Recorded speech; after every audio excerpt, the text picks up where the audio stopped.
শুনছেন সবসময় রেডিও ফুর্তি আর ঘড়িতে সময় 11:59 শুরু হয়ে গেল ভূত এফএম।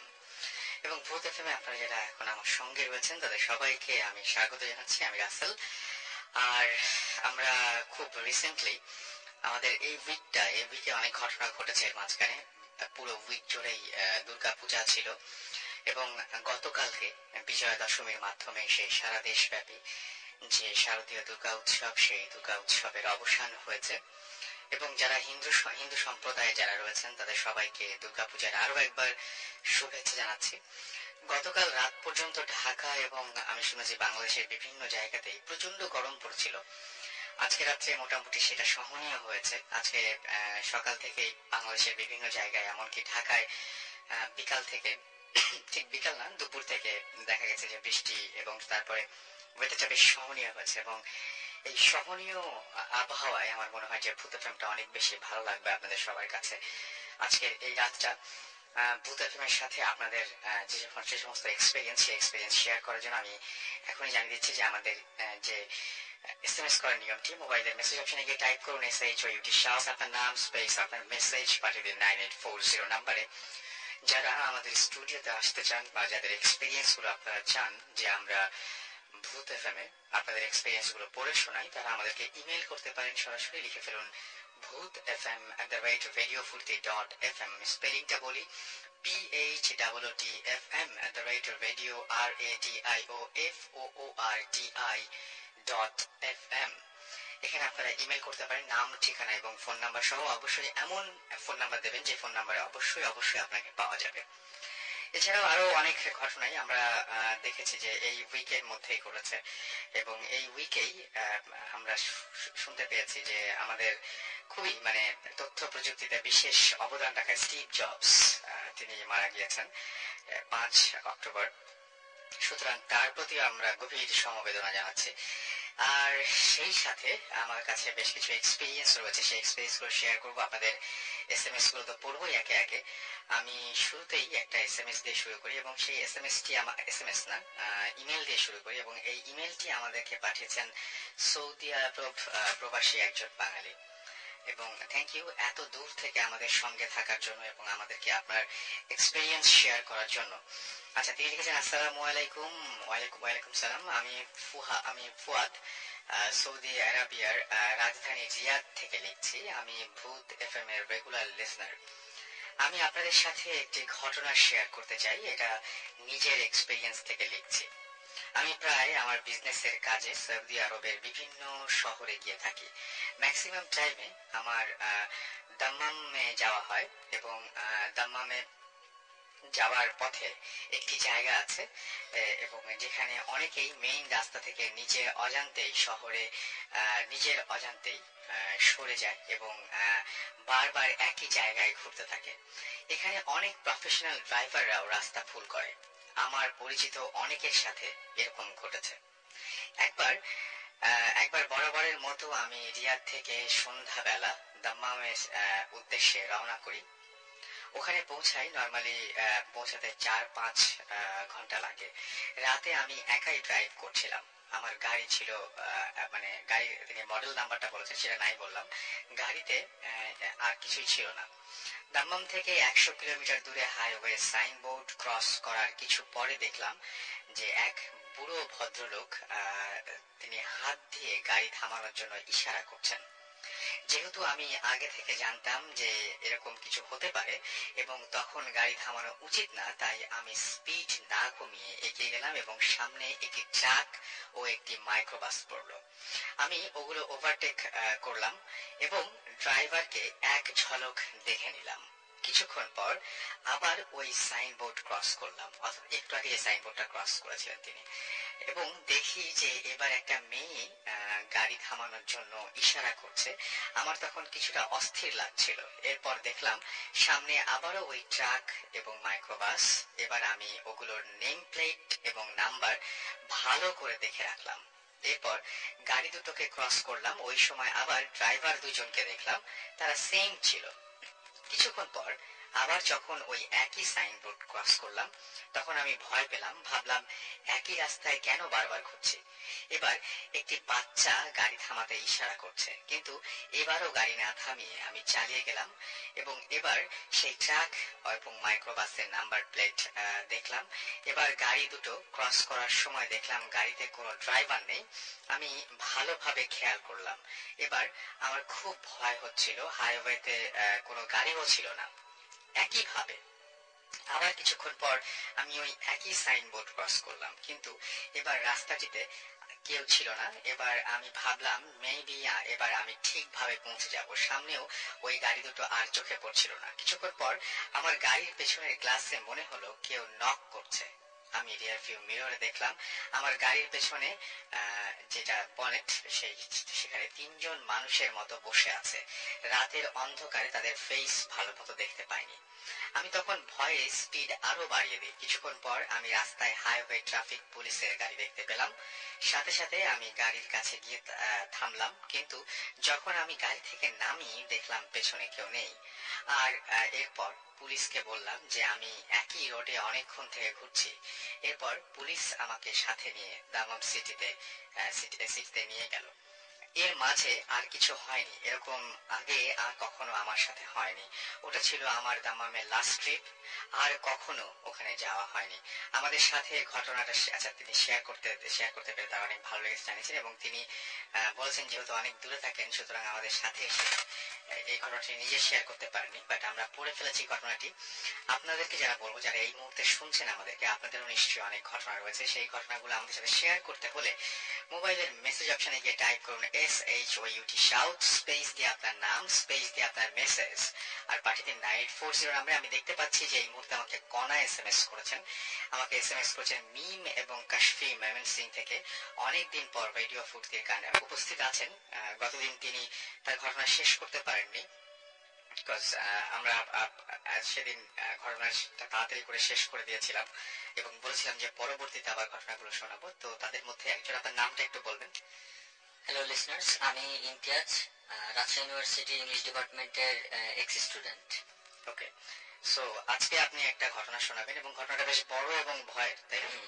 সো শুনি, আমরা ঘটনায় চলে যাই। প্রথমে বলে নিই আসিফ ভাই, এর আগের দিনে কিন্তু আমি একটা কথা বলছি যে আমার এক্সপিরিয়েন্স গুলো ভৌতিক কিনা আমি জানি না, তবে অদ্ভুত সেটা জানি। ওকে। আর যেটা আমরা ইউজুয়ালি বলি প্যারানরমাল। তো আমি আমার ঘটনাতে চলে যাচ্ছি। শিওর। তো সেই সময়টা ছিল আমি যখন অনার্স ফাইনাল ইয়ারে পড়ি। তো অনার্স ফাইনাল ইয়ারে যখন আমরা উঠলাম সেই সময় আমাদের ক্লাস চলছে। তো ইউজুয়ালি যে জিনিসটা হয়, একটা যে কোনো একটা ক্লাসের ভিতরে 4-5 জনের একটা গ্রুপ হয়, রাইট? তো আমাদের ওই গ্রুপটাতে আমি, তরুণ, রকি, জিম, আলী, এরা একসাথে সবসময় ঘোরাফেরা করতাম। তো একটা পর্যায়ে এসে আমাদের রাজশাহী ইউনিভার্সিটি ল অ্যান্ড জাস্টিসের একটা ছেলে আসিফ আর শরীফ, ওদের সাথে আমার পরিচয় হয়। ওকে। আর খুব অল্প সময়ের ভিতরে ওদের সাথে খুব ভালো একটা রিলেশনশিপ হয়ে যায়। তো একটা সার্টেন পিরিয়ডে যখন দেখা যায় যে আমাদের সামার ভ্যাকেশন হয়, আমরা ইউজুয়ালি যে জিনিসটা হয়, আমরা রাজশাহীতে যারা স্টাডি করছি বা এখনো যারা স্টাডি করছে তারা কিন্তু জানে যে যখন সামার ভ্যাকেশনটা হয় প্রচন্ড রকমের গরম থাকে। আচ্ছা।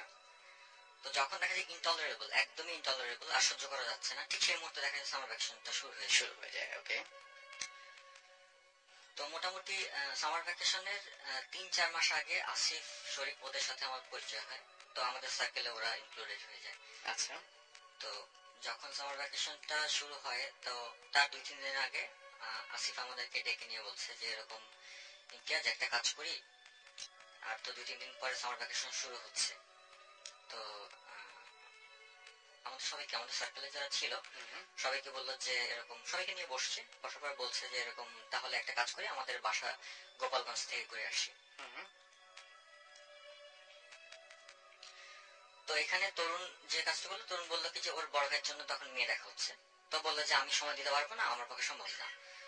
আর শরীফ বললো কি যে ওর যেহেতু বাসা ময়মনসিং, তা আমার বাসা তো ওখানে, তো ও যেহেতু যাচ্ছে না আমি আর যেতে পারবো না। আচ্ছা। তো এইভাবে অলমোস্ট সবাই স্কিপ করে গেল। তো লাস্টলি ওর সাথে আমার ফ্রেন্ডশিপটা অনেক ভালো। আচ্ছা। তো আমাকে বলছে যে এরকম বাসায় যাওয়ার আগে তাহলে একটা কাজ করি, ওরা যেহেতু যেতে যাচ্ছে না, তো আমার সাথে চলো, আমরা দুজন মিলে একসাথে ঘুরে আসলাম, আমার বাড়ি থেকে তুমি ঘুরে তারপরে তুমি বাসা গেলে। আচ্ছা। তো তারপরে যখন মানে অ্যাপয়েন্টেড ডে ঠিক করা হলো যে অমুক দিনে আমরা আমাদের জার্নিটা শুরু করব, তো ইউজুয়ালি যে জিনিসটা হয় 5টার সময় রাজশাহী থেকে গোপালগঞ্জ, ওদের বাসা ছিল টেকেরহাট, তো 5টার সময়, বিকাল 5টার সময় বাসটা ছাড়ে। তো যেদিন যাবো আমরা সেদিন মোটামুটি 11টা, 11:30টার দিকে ও মানে তুহিন বাসে 2টা টিকিট কেটে নিয়ে আসছে। আচ্ছা। এনে তারপরে আমার হাতে দিয়ে তারপর বলছে যে এরকম তোমার কাছে রেখে দাও, আর 5টার সময় যেহেতু বাসটা ছাড়বে, তো আমাদের বিনোদপুর থেকে তখন বাসটা ছাড়তো। আচ্ছা। তো দেখা যেত 4:45টার সময় আমরা বের হয়ে যাবো, এরকম একটা প্ল্যান করে, এরকম একটা কথাবার্তা বলে তারপরে ঠিকঠাক করে নিলাম। তো এখানে একটা জিনিস ইম্পর্টেন্ট যে তার আগের দিন থেকে মোটামুটি সেদিন টোটালি কারেন্ট নেই, ফোনে চার্জ দেওয়ার মতন ইভেন ফোনেও আমরা চার্জ দিতে পারিনি, রাত্রেবেলায় ঘুম হয়নি, টোটালি কারেন্ট নেই, গরমে একদমই খারাপ অবস্থা। তো পরের দিন 4:45টার সময় জাস্ট হঠাৎ করে নক হয়েছে আমার দরজাতে, নক হয়েছে যখন আমি রেডি, আমি সে সময় বের হলাম, বের হয়ে দেখতেছি যে আসিফ ওখানে দাঁড়ায় আছে। আমি বললাম কি যে তো ঠিক আছে চলো বের হই, আমি দরজাটা লক করে তারপরে বিনোদপুর বাস স্ট্যান্ডের ওখানে চলে গেলাম। আচ্ছা। আর টিকিট দুটো আমার পকেটে। তো বাসে উঠে বাস যখন ছেড়ে দিচ্ছে তারপরে ওর সাথে, ও আমার পাশে বসা, ওর সাথে টুকটাক কথাবার্তা হচ্ছে যে এরকম, তবে অ্যাজ ইউজুয়াল আসিফ যেরকম করে কথা বলে মানে খুব চটপটে টাইপের, অনেক ফ্রেন্ডলি ওয়েতে কথা বলতেছে, সেদিন আমি দেখলাম যে ওর ওইভাবে কথা বলছে না, ওইভাবে অ্যাপ্রোচ করতেছে না। আচ্ছা। তো যাই হোক একটা পর্যায়ে এসে দেখা গেল যে মোটামুটি হাফ অ্যান আওয়ার 40 মিনিট পর এরকম একটা সময় আসার পর টোটালি আর কোনো কথা বলছে না। আচ্ছা। বাস চলতে চলতে একটা সময় এসে ঝিনাইদহ তেলের পাম্প বলে একটা জায়গা আছে, ওখানে ওর পাশেই একটা হোটেল আছে। তো প্রায় তখন বোধ হয় 7:30টার মতন বাজে। ওখানে হোটেলে নেমে তারপরে ভাবলাম কি যে যেহেতু এখনো মোটামুটি 10টার সময় ওটা পৌঁছায়, 5 ঘন্টার মতন সময় নেই, তো ওখানে ডিনারটা শেষ করলাম আমি। তো আমি মানে শুরুতে আমি বললাম কি যে দেখলাম যে আসিফ টোটালি কোনো কিছুর কথা বলছে না। আমি বললাম যে আসিফ খাচ্ছ না কেন? আসিফ বলছে যে এরকম আমার শরীরটা খারাপ লাগতেছে, তো আমি খাবো না। তো ওকে আর জোর জবরদস্তি করলাম না, বিকজ অফ ওর মাঝে মাঝে দেখা যায় গ্যাসের প্রবলেম হতো।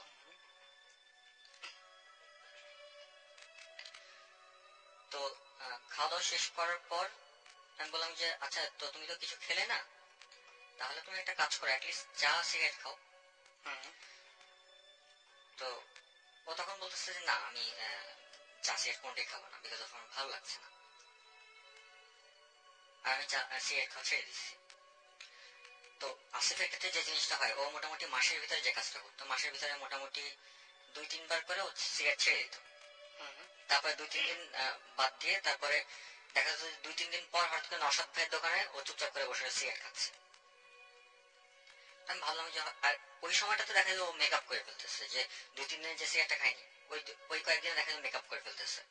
তা আমি আর জোর জবরদস্তি করলাম না, ভাবলাম যে হয়তো বাড়িতে যাচ্ছে, আর ওর হয়তো মাসের ভিতরে ওই 2-3 দিনের মতনই শুরু হয়ে গেছে সিগারেট খাবে না এরকম। ওকে। তো বাস আবার যখন মোটামুটি ও চা সিগারেটও কিছুই খেলো না, টোটালি কিছু খেলো না, এবং ওরকম চুপচাপ হয়ে আছে, মানে ওর সাথে ওর ক্যারেক্টারের সাথে এই জিনিসটা ঠিক মেশে না। তারপরে মোটামুটি 10:15টার দিকে বাস একটু দেরি করলো, 10:15টার দিকে বাসটা টেকেরহাটের ওখানে যে পৌঁছেছে, বাজারের সামনে যখন বাসটা থামছে সেই সময় আমি আর আসিফ দুজন মিলে বাস থেকে নামলাম। নামার পর ও বলছে যে ইমতিয়াজ একটা কাজ করি, তুমি একটু জাস্ট এখানে দাঁড়াও, আর আমি আসছি, 5 মিনিট সময় লাগবে। তো আমি ওখানে দাঁড়ায় আছি, দাঁড়ায় থাকার পর মোটামুটি প্রায় 1.5 ঘন্টা হয়ে গেছে, টোটালি কোন রকমের ওর আসার কোন রকমের সাইন নেই। আচ্ছা। তো এর একটা পর্যায়ে হলো কি, আমি আগেই বলছি যে আমার টোটালি ওর আগের দিন থেকে কিন্তু আমাদের টোটালি কারেন্ট নেই, আর ফোনেও চার্জ নেই যে আমি ওকে ফোন করব, আর ওকে যে আমি মোবাইল থেকে নাম্বারটা বের করে অন্য একটা দোকান থেকে যে ফোন করব বা যে কোনো একটা জায়গায় ফোন করবো সেই উপায়টাও নাই, কারণ ওর নাম্বারটা আমার মুখস্থ না, সেভ করা। তো সেই সময় মোটামুটি 11:30টার মতন বাজে। তো ওখানে দাঁড়িয়ে থাকার পর হঠাৎ করে পুলিশের ভ্যান আসছে। ভ্যান আসার পর বলতেছে যে এরকম অনেকক্ষণ ধরে খেয়াল করতেছি আপনি এখানে দাঁড়ায় আছেন। তো প্রচন্ড রকম এমনিতে সারাদিনে মানে জার্নি করে এসে ওর সাথে টোটালি মানে দেখা নেই, ও আমাকে 5 মিনিটের কথা বলে তারপরে ও টোটালি ইনভিজিবল, প্রচন্ড রকমের মেজাজ খারাপ। তো আমি বললাম কি যে আমাকে বলতেছে যে এরকম আপনি কি করতেছেন এখানে। আমি যে কি করতেছি যে দেখতেছেন না, আমি তো এখানে দাঁড়ায় আছি। তো বলতেছে যে আপনার পরিচয়। আমি আমার ইউনিভার্সিটি আইডি কার্ডটা বের করলাম। তো বলতেছে আপনি এখানে কোথায় আসছেন। আমি বললাম যে এরকম, আসিফের বাবার নাম বললাম। তো বলার পর বলতেছে যে বেশ পরিচিত মানুষ ওখানে। আচ্ছা। তো বলছে যে তো এতক্ষণ ধরে দাঁড়ায় আছেন, আপনার ফ্রেন্ড কোথায়। আমি বললাম যে আমাকে দাঁড়ায় থাকতে বলছে, তা আমি জানি না যে ও কোথায়। তো বলতেছে আপনি ফোন করেন। আমি বললাম যে এই অবস্থা, আমার ফোনে চার্জ নেই। তা আমাকে বলছে যে তাহলে আপনি একটা কাজ করেন, যেহেতু আপনি এই জায়গাটা চেনেন না, তো এখানে দাঁড়ায় থাকাটা তো অনেকটা রিস্কি হতে পারে আপনার জন্য। তা আপনি আমাদের পুলিশ ফাঁড়িতে এখানে বসেন, বসার পর এখানে বসে অন্তত ফোনে চার্জ দিয়ে ওকে ফোন করেন। ওকে। তা আমি ওখানে বসলাম অন্যদের সাথে যেয়ে, তারপরে ওখানে বসে ফোনে চার্জ দিলাম। চার্জ দেওয়ার পর তারপরে ওকে ফোন করার পর ওকে ফোন করলাম। ফোন করার পর ও আমার সাথে বলছে যে এরকম কি ব্যাপার ইমতিয়াজ, তুমি কোথায়। তা আমার তো তখন আরো টোটালি মেজাজ খারাপ যে এটা কি ধরনের আচরণ। ও আমাকে ডেকে নিয়ে আসছে, অথচ আমাকে বলতেছে আমি কোথায়। আমাকে 5 মিনিটের কথা বলে তারপরে 1.5 ঘন্টা ধরে দাঁড়ায় আছি, তারপরে ওর কোনো খোঁজ নেই। তো এরকম অনেকক্ষণ ধরে রাগারাগি করার পর বলতেছে যে আমি তো আসলে এখনো রাজশাহীতে। আমি ভাবলাম যে হয়তো ফান করতেছে, যে এটা তো কোনো ফানি ব্যাপার না, তুমি আমার সাথে ফান করতেছো। তো বলছে দেখো তুমি বিলিভ করো বা না করো, তুমি রকির সাথে কথা বলো। ও আমার দাঁড়া একটা ফ্রেন্ড, ওর পাশাপাশি রুমে থাকতো।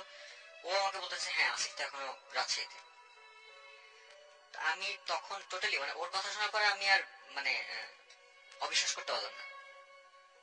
তো তখন বলতেছে যে এরকম ইমতিয়াজ আমি জানি না যে তুমি আসলে কি বলতে চাচ্ছ, বা আমি তো এখন পর্যন্ত এখানে, আর তুমি কিভাবে গেলে আমার সাথে বা কিভাবে গেলে। আমি বললাম যে এরকম তোমার সাথে আসলাম, তুমি এরকম কাজ করলে। তো বলতেছে যে এরকম তুমি আমাদের বাড়িতে চলে যাও, আর ওখানে সবাই চেনে তো সমস্যা হবে না, তুমি একটু কষ্ট করে চলে যাও, বিকজ অফ এত রাত হয়ে গেছে আর বাসায় কেউ নাই যে তোমাকে এসে নিয়ে যাবে। কারণ ওর বাবা মা শুধু ছিল, আঙ্কেল আন্টি বেশ অসুস্থ ছিল সে সময়।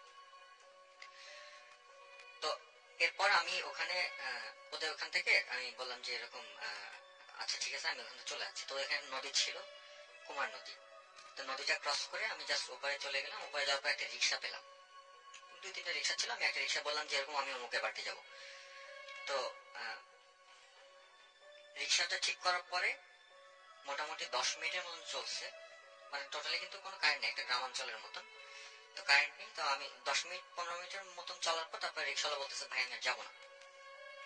আমি বললাম যে এটা কিভাবে সম্ভব, যে আমি এখানে নতুন একদম, আমি তো আপনাকে কথা বলে উঠছি যে আমি অমুকের বাড়িতে যাবো। ভাই আমি খুবই অসুস্থ, আমি যেতে পারবো না। বললাম যে আপনার কি হয়েছে। বললো যে আমার প্রচন্ড জ্বর। তো কপালে হাত দিয়ে দেখলাম প্রচন্ড রকমের জ্বর। তো 20 টাকা দিয়ে ঠিক করছিলাম, পরে আমি তাকে 50 টাকা দিলাম। 50 টাকা দিয়ে বললাম আপনি ওষুধ খেয়ে নিয়ে, আর আপনার যাওয়া লাগবে না, কারণ ভাবলাম পরে হয়তো আসতে পারবে না। তো আমি হাঁটছি, আমার বলতেছে আপনি সোজা চলে যান, সোজা যে ডানে যে রাস্তাটা গেছে ওদিকে চলে যান, একটা দোকান আছে, যে কোনো কাউকে জিজ্ঞেস করলে আপনাকে দেখাই দেবে বা আপনাকে সাথে করে নিয়ে যাবে। তো হাঁটছি, হাঁটার একটা পর্যায়ে হঠাৎ করে চাঁদের আলো এসে পড়ছে, মানে একটু ঘুরঘুরে অন্ধকার না, রাস্তাটা কিন্তু যথেষ্ট চাঁদের আলোতে বেশ আলোকিত। হঠাৎ করে আমার হাতটা চেপে ধরছে একজন, বলতেছে যে বাবার সামনে যেও না। তা আমি হঠাৎ করে মানে হঠাৎ করে কেউ এরকম ধরলে কিন্তু মানে মানুষ চমকে ওঠে না। তা আমি হঠাৎ করে মানে অবাক হয়ে গেছি। তারপরে পাশে তাকায় দেখি যে মোটামুটি 55-60 বছরের একজন বৃদ্ধা। তো সে ওরকম করে আমার আমার হাতটা ধরে আছে। তো আমি বললাম যে কেন সামনে যাবো না, বলছে সামনে গর্ত। তো আমি মোবাইলের আলোটা ধরে তারপরে জাস্ট তাকায় আমি পুরো অবাক হয়ে গেছি। জাস্ট আর 2টা যদি স্টেপ আমি দিতাম তাহলে আমি গর্তের মধ্যে পড়ে যেতাম। আর যদি আমি মানে মারাও না যেতাম তাহলে সিরিয়ালি ওয়ান্টেড হতাম। আমি বললাম যে আমি এরকম অমুকের বাড়িতে যাবো। তো বলছে আচ্ছা ঠিক আছে তুমি আমার সাথে চলো, আমি ওই বাড়িতেই যাবো, আমি ওই বাড়িতেই থাকি। তো আমি অনেক রিলিফড হয়ে গেলাম যে আর কাউকে আমার খোঁজা লাগলো না। তো হাঁটছি, উনি খুব একটা কথা বলতেছে না, এরকম হা হা করে এরকম করে উত্তর দিয়ে যাচ্ছে। তো তারপরে যেতে যেতে হঠাৎ করে যখন ওনাদের বাড়িতে এসে পৌঁছালাম, পৌঁছানোর পর গেটের কাছে যখন আসছি তখন ওই বৃদ্ধা মহিলা আমাকে বলতেছে যে এরকম আচ্ছা বাবা ঠিক আছে তুমি তাহলে নক করে এখন ঢোকো, আমি আসছি। আমি ভাবলাম যে বাড়ির কেউ হয়তো হয়তো দরকার আছে এই জন্য হয়তো বাসে যাচ্ছে। তো নক করার পর আসিফের বাবা মা দরজাটা খুলে দিচ্ছে। খুলে দেওয়ার পরে বাইরের লাইটটা অন করছে। অন করার পর বলতেছে যে এরকম মানে ফার্স্ট টাইমই আমার দিকে তাকে বলতেছে সাকিব। আমি বললাম যে আমি সালাম দেওয়ার পর বললাম যে আসলে আমি তো সাকিব না, আমি আসিফের ফ্রেন্ড ইমতিয়াজ। আজকে আমাদের দুজনে একসাথে আসার কথা ছিল, কিন্তু আমাদের কোন একটা কারণে আসলে ওইভাবে হয়নি। তো ওনারা আমাদেরকে মানে ফেলফেল করে তাকায় আছে। তারপরে খাওয়া দাওয়া শেষ করে আমাকে আসিফের রুমটা দেখা দেওয়া হলো। তো আমি ওখানে ঘুমাচ্ছি রাত্রে মোটামুটি 3:30টার দিকে, 3টা বা 3:30টার দিকে প্রচন্ড রকমের মানে পানি তৃষ্ণা পেয়ে বসছে আমার। তো আমি পানিটা খেয়ে জাস্ট মানে আমার মাথার কাছে পানি রেখে গেছিল, তো আমি পানিটা খেয়ে তারপর আবার যখন শুয়েছি তখন কারেন্টটা চলে গেছে। ওদের বাড়িতে কারেন্ট ছিল। তো তারপরে কিছুক্ষণ পর 5 মিনিট বা 10 মিনিটের 5-7 মিনিট পরে কারেন্টটা চলে গেছে। প্রচন্ড রকমের গরম লাগতেছে। তো আমি হঠাৎ করে দেখলাম কি তাকায় মানে তাকায় দেখলাম যে আমার মাথার কাছে ওই যে বৃদ্ধা যে আমাকে রাস্তা থেকে আমাকে অ্যাকম্পানি করছিল, সে পাখা দিয়ে আমাকে বাতাস করতেছে। আমি বললাম কি যে এরকম আপনি এখন বাতাস করতেছেন, এটা কেমন দেখায়? আপনি ঘুমায় পারেন, আমার সমস্যা হবে না। তো উনি বলতেছেন না তুমি ঘুমাও। আমি বললাম যে না, এটা কেমন দেখায়? আপনি এখন ঘুমের বদলে আপনি এভাবে বাতাস করবেন। বলছে তুমি আমার ছেলের বয়সী, তুমি কথা বলতেছো কেন? তোমাকে বলছি যে তুমি ঘুমাও, ঘুমাও। তো ওই সময় একটা মানে ফুলের একটা মানে আপনি কি ঘরের দরজা লক করে ঘুমাইছেন? হ্যাঁ, দরজা লক করে। তখন আপনার মনে হয়নি যে ঘরের দরজা লক? আমি টোটালি মানে ঘুম থেকে হঠাৎ করে উঠে কিন্তু সেন্সটা কাজ করে না যে আমি ভাবছি যে হ্যাঁ আমি দরজাটা বন্ধ করছি কিনা। আচ্ছা। হ্যাঁ, তো মানে শুয়ে আছি, হঠাৎ করে মানে ফুলের একটা গন্ধ পাচ্ছি, নাইট কুইনের গন্ধ পাচ্ছি আমি। তো কখন যেন ঘুমায় পড়ছি। সকালবেলায় আসিফের ফোন পেলাম। আসিফের ফোন পাওয়ার পর বলতেছে যে এরকম আমি আজকে আসতেছি, তো তুমি এই সময়টা একটু হয়তো বোরিং একটা টাইম পাস হবে, তো তুমি টাইমটা পাস করো, আমি আসছি। তো পরে মোটামুটি ওই দিন ওই যে 10টার দিকে বাস এসে পৌঁছায়। তো মোটামুটি 11:30টার দিকে ও পৌঁছে গেছে। বাসায় এসে পৌঁছানোর পর তারপর আমি বলতেছি যে আসিফ, আমি ওকে ডিটেলস বললাম যে এরকম রাজশাহী থেকে আসার সময় বাসে কি হয়েছে। তো ও জিনিসটা কিন্তু এভাবে বিলিভ করেনি যে এরকম হয়েছে, বা আবার ও ভাবতেছে যে আসলে এটা হয়তো বা হয়েছে। ও ঠিক কনফিউজড। তারপরে বললাম যে এরকম আঙ্কেল আন্টি আমাকে সাকিব বলছে হঠাৎ করে প্রথমে ঢোকার পর, এর পেছনে কষ্টটা কি? তো বলতেছে যে আসলে পরে বৃদ্ধা মহিলার কথাটাও বললাম। তো বলতেছে যে আসলে একটা ব্যাপার কি আমাদের এখানে তুমি যে বৃদ্ধা মহিলার কথা বলতেছো সেটা আমি মিলাতে পারছি না। কারণ হলো যে উনি এখন থেকে প্রায় 6-7 বছর আগে মারা গেছেন, এবং ওনার যে ছেলেটা ছিল ওনার নাম ছিল সাকিব, এবং তার চেহারার সাথে তোমার চেহারা যথেষ্ট পরিমাণ মিল আছে। তো যে কারণে হয়তো বা মানে ওর বাবা মা কি ভুল করেছেন মানে। তো আমি বললাম যে তাহলে কিভাবে সম্ভব যে ভুল করেনি দেখে হয়তো অবাক হয়েছিল। তো 6-7 বছর আগে যখন সাকিব একটা রোড অ্যাক্সিডেন্টে মারা যায়, এবং তার শোকে দেখা যায় ওর মা একটা সময় এসে মারা যায়, তার কিছুদিন পরেই সে মারা যায়। তো এখানে দুইটা জিনিসের কিন্তু আমি মানে দুইটা জিনিস খুবই মানে কনফিউজিং লাগছে আমার কাছে, যে আমি আসিফের আমার সাথে প্রেজেন্সটা আমি কোনোভাবেই আসলে এক্সপ্লেন করতে পারিনি, কিন্তু বৃদ্ধা মহিলা যেটা সেটা আমি অনেক মানে চিন্তা করে ফাইন্ড আউট করলাম যে পারহাপস এরকম হতে পারে যে আমাদের পৃথিবীতে কিন্তু মারাই সবচেয়ে ছেলেদেরকে বা মেয়েদেরকে বেশি ভালোবাসে। তো হয়তো বা সে মারা যাওয়ার পরও মানে সোলটা তো মানে সবসময়ের জন্য বেঁচে থাকে, ডেড বডিটা জাস্ট মারা যায়। তো হয়তোবা সে তার ছেলেকে ওই যে পথে যখন আমি এসে পড়ে যাচ্ছিলাম, হয়তোবা সে ওই সময় এসে তার ছেলের মতো নিয়ে এরকম দেখে হয়তোবা সে আমাকে সেভ করছিল। তো এবং আপনি ফিল করতে পেরেছিলেন যে কেউ আপনাকে হাতে ধরে? হ্যাঁ, হাতে ধরছে, এটা আমার ক্লিয়ারলি মনে আছে। আচ্ছা আচ্ছা, মানে সেটা সেই জায়গায় কোনো ভুল নাই? না, সেখানে কোনো ভুল নাই। আচ্ছা, ওকে। তো এটা ছিল আসলে আমার এক্সপেরিয়েন্সটা। ওকে, সো মানে আপনি যখন ফিরে এসেছেন তারপরে যে এখন ঢাকায় আছেন, তো তারপরে কোনো ধরনের কোনো সমস্যা হয়নি, বা সেই বৃদ্ধা মহিলাকে এখনো পর্যন্ত দেখেন না আপনি? না না, মানে এরপরে আর কোনো সমস্যা? এরপরে কোনো আসলে ওই সময় আমার কোনো সমস্যা হয়নি, হয়তোবা সে সেদিন আমাকে সেভ করছিল। কারণ হলো যে আমি গর্তে পড়ে গেলে আসলে অনেক গভীর একটা গর্ত ছিল, এবং সেদিন হয়তো অনেক বড় একটা দুর্ঘটনা হতো। আমি বলছি যে আমি যদি মানে ওখানে যদি একজন লোক নাও মারা যায় তাহলে সে সিভিয়ারলি ওয়ান্টেড হবে। ওকে, সো এই ছিল ঘটনা, এবং থ্যাংক ইউ আপনার এক্সপেরিয়েন্সের জন্য। আমি বেশ কিছু এসএমএস পেয়ে গেছি এর মধ্যে, এবং আপনাদের যারা এখন আমাকে শুনছেন তাদের নিশ্চয়ই এরকম অসংখ্য এক্সপেরিয়েন্স রয়েছে। সেই এক্সপেরিয়েন্স গুলো আমাদেরকে ইমেল করুন, এবং আপনারা ছোট করে ইচ্ছা করলে আমাদের সাথে এটা এসএমএস এর মাধ্যমে শেয়ার করতে পারেন। আলিফ আমাদের লিখেছেন মাস কমিউনিকেশন এবং জার্নালিজম, ঢাকা ইউনিভার্সিটি থেকে, তার খুব ভয় লাগছে, সে রয়েছেন। তার কাছ থেকে শুনবো তার এক্সপেরিয়েন্স। কি নাম আপনার? হ্যালো লিসেনার, আমি তন্ময়, খিলগাঁও থেকে। ঘটনায় চলে যাই আমরা সরাসরি। সে ঘটনাটা আমার নিজের সাথেই ঘটেছে। ঘটনাটা বলি। জি প্লিজ। এবারে ঈদের ছুটিতে আমি মানে বাড়ি যাচ্ছি, আমার গ্রামের বাড়ি বরিশালে। সো বাড়ি যাওয়ার জন্য আমি সবসময় মানে লঞ্চে আমরা যাতায়াত করি।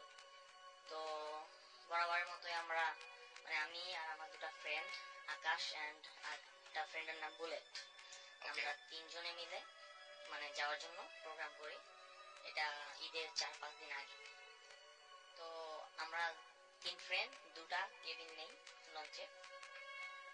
তো তিনজনে মানে আমরা যেদিন লঞ্চে মানে যাচ্ছিলাম সেদিন মানে নিম্নচাপের কারণে মানে কিছুটা হালকা বৃষ্টি এবং বাতাস ছিল, ঠান্ডা আবহাওয়া ছিল। তো প্রায় মানে ওই দিন ঠান্ডা আবহাওয়ার কারণে মানে আর তখন রোজা ছিল বিধায় মানে সবাই মানে অনেক আগেই ঘুমাতে চলে গেছিল। জাস্ট 12টা বা 1টার মধ্যে প্রায় অনেকেই ঘুমাতে চলে গেছিল। আর আমার ফ্রেন্ড দুটা ওরা এক কেবিন এবং আমি অন্য কেবিনে ছিলাম। তো আমার ফ্রেন্ড আগে ঘুমাতে চলে গেছিল আর আমার ঘুম আসতে ছিল না বলে আমি মানে লঞ্চের সাইডে তো চেয়ারের মতো থাকে, ওখানে বসে আমি মানে মোবাইলে গান শুনতেছিলাম। তো একটা পর্যায়ে গান শুনতে শুনতে প্রায় আমি মানে ঘুমের মধ্যে পড়ছিলাম। তো হঠাৎ রাত তখন কটা বাজে আমি ঠিক বলতে পারবো না, আমি ঘড়িতে টাইম তখন দেখি নাই। হঠাৎ করে আমার ঘুমটা ভেঙে যায়। ঘুমটা ভেঙে যাওয়ার পরে মানে আমরা যখন 1:30 বা 2টা বা হয়তো আমার ধারণা 1:30 বা 2টা বাজতে পারে তখন, মানে ওই সময় মানে লঞ্চ সাধারণত চাঁদপুর এলাকা অতিক্রম করে। আর যেটা বলার কথা সেটা হলো চাঁদপুরে আর 2002 আর 2003-তে মনে হয় যে দুটা লঞ্চ ডুবেছিল, ওখানে অনেক লোক মারা গেছিল। তো এটা আমি জানতাম আগে থেকেই। আর তখন আমরা ওখান থেকে তখন আমি একা ছিলাম চেয়ারে বসা, আর আমার অনেক সামনে একটা লোক বসেছিল। অনেকেই প্রায় ঘুমিয়ে পড়ছিল আর হালকা হালকা বাতাস ছিল। তো হঠাৎ করে আমি দেখতেছি মানে সাইডে জমির পর জমি, অনেকটা জমি। এখন ওখানে আমি দেখতেছি একটা সাদা একটা হোয়াইট শ্যাডো মতো। আচ্ছা। আর তখন আমি একটা জিনিস ফিল করতেছি, স্মেল পাইছিলাম তখন। এটা সুগন্ধ না দুর্গন্ধ বলা যাবে না, মানে দুটার মাঝে এটা আমি ঠিক বুঝাইতে পারবো না, যে যেটা আমি ফিল করছি তখন এটা বলার মতো না। আচ্ছা। তো আমি ভাবছি হয়তো বা ঘুম আসছে, তো এই জন্য টায়ার্ড রোজা রাখছিলাম। তো ভাবছি হয়তো মানে টায়ার্ড ঘুমের কারণে হয়তো আমি কিছু ভুল দেখতেছি। তো আমি এর জন্য আমার ঘুম আসছে আমি চলে গেছি আমার রুমে গিয়ে দরজা লক করে দিছি আর জানলাটা লক করে দিছি, যেহেতু ঠান্ডা ছিল এর জন্য লক করে দিছি। লক করে হালকা ফ্যানটা ছেড়ে ঘুমের মতো বসছি। তার 10 থেকে 15 মিনিটের মধ্যে আমি হঠাৎ শুনতেছি মানে আমার ঘুমটা ভাঙা যায় মানে দরজায় কে যেন নক করতেছে আমার মনে হচ্ছিল। আর এটা কেমন ছুটি স্কুল বা কলেজে যখন ছুটির ঘন্টাটা দেয় না, যে অনেকগুলা মানে এই টাইপের একটা শব্দ নক করতেছে দরজায়। আর ওই টাইমটায় আর মানে জানলাটা আমি যত ভালোভাবে লক করছিলাম ওটা কখনো খোলার কথা না, বাট হঠাৎ করে মানে জানলাটা মনে হয়েছে কে যেন খুলে ফেলছে। আর দরজাটা যেহেতু নক করছিলাম, আমি ঘুম থেকে উঠা মোবাইলের আলোটা জ্বালায় মানে দরজাটা খুলি। ওই সময় মানে লঞ্চের আশেপাশে কেউই ছিল না, কোনো মানুষ আমি দেখি নাই যে ওখানে কেউ ছিল। লাইট ডিম করা তো কাউকে দেখতেছিলাম না। তো আমি ভাবছি হয়তো বা এটা আমার মনের মানে ভুল হইতে পারে, বা বাতাস হইতেছে বাইরে, হয়তো বা কোনো একটা শব্দ হতেই পারে। তো আমি আবার শুয়ে পড়ি দরজা লক করে।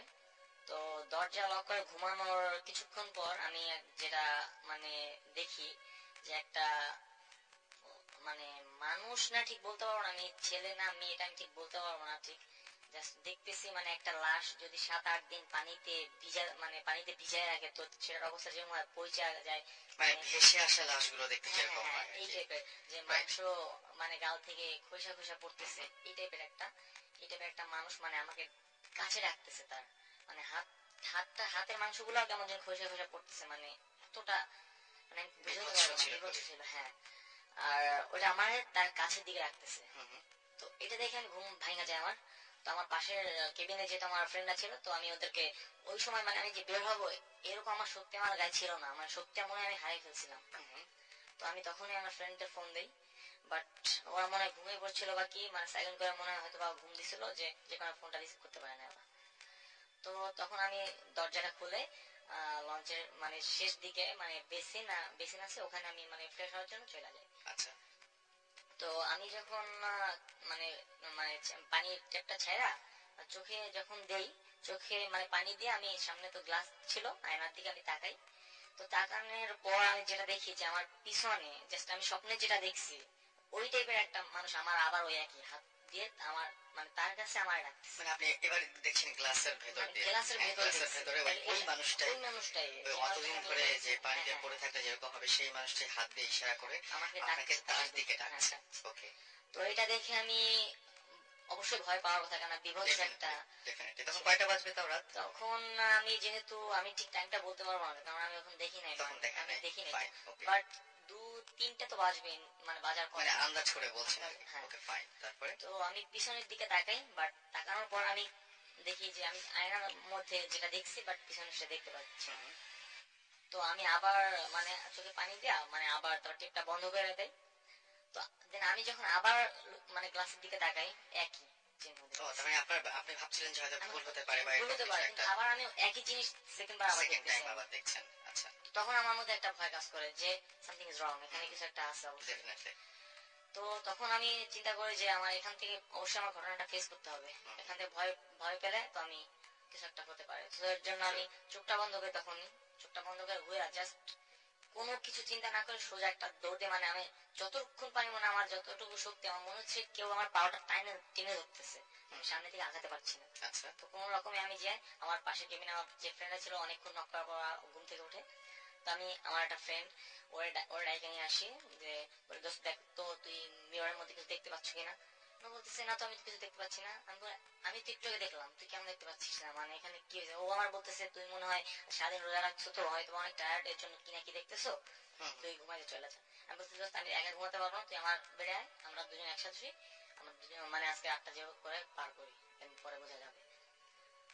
তো ও আমার কেবিনে আসে, মানে ও ঠিকই ঘুমায় পড়ে 10-15 মিনিটের মধ্যেই, বাট আমি ঘুমাতে পারি না। ফজরে আজান দেয়, তো আমি নামাজ পড়তে চলে যাই, তারপর মানে লঞ্চ পৌঁছে যায় ততক্ষণে। ওই দিন আমার তেমন কিছু আমার সাথে ঘটনা ঘটে না। তো তারপরে যেটা হয়, আমি বাড়িতে যাওয়ার 2-3 দিনের মধ্যে আমার সাথে এমন কোনো কিছু ঘটে নাই। তো আমার একটা বাজে অভ্যাস বলা যায় যে আমি রাতে অনেক রাত থেকে মুভি দেখি। আচ্ছা। তো বাড়িতে যাওয়ার পর আমার রুমটা হচ্ছে গিয়া মানে সামনে, মানে বাসার একেবারে সামনে।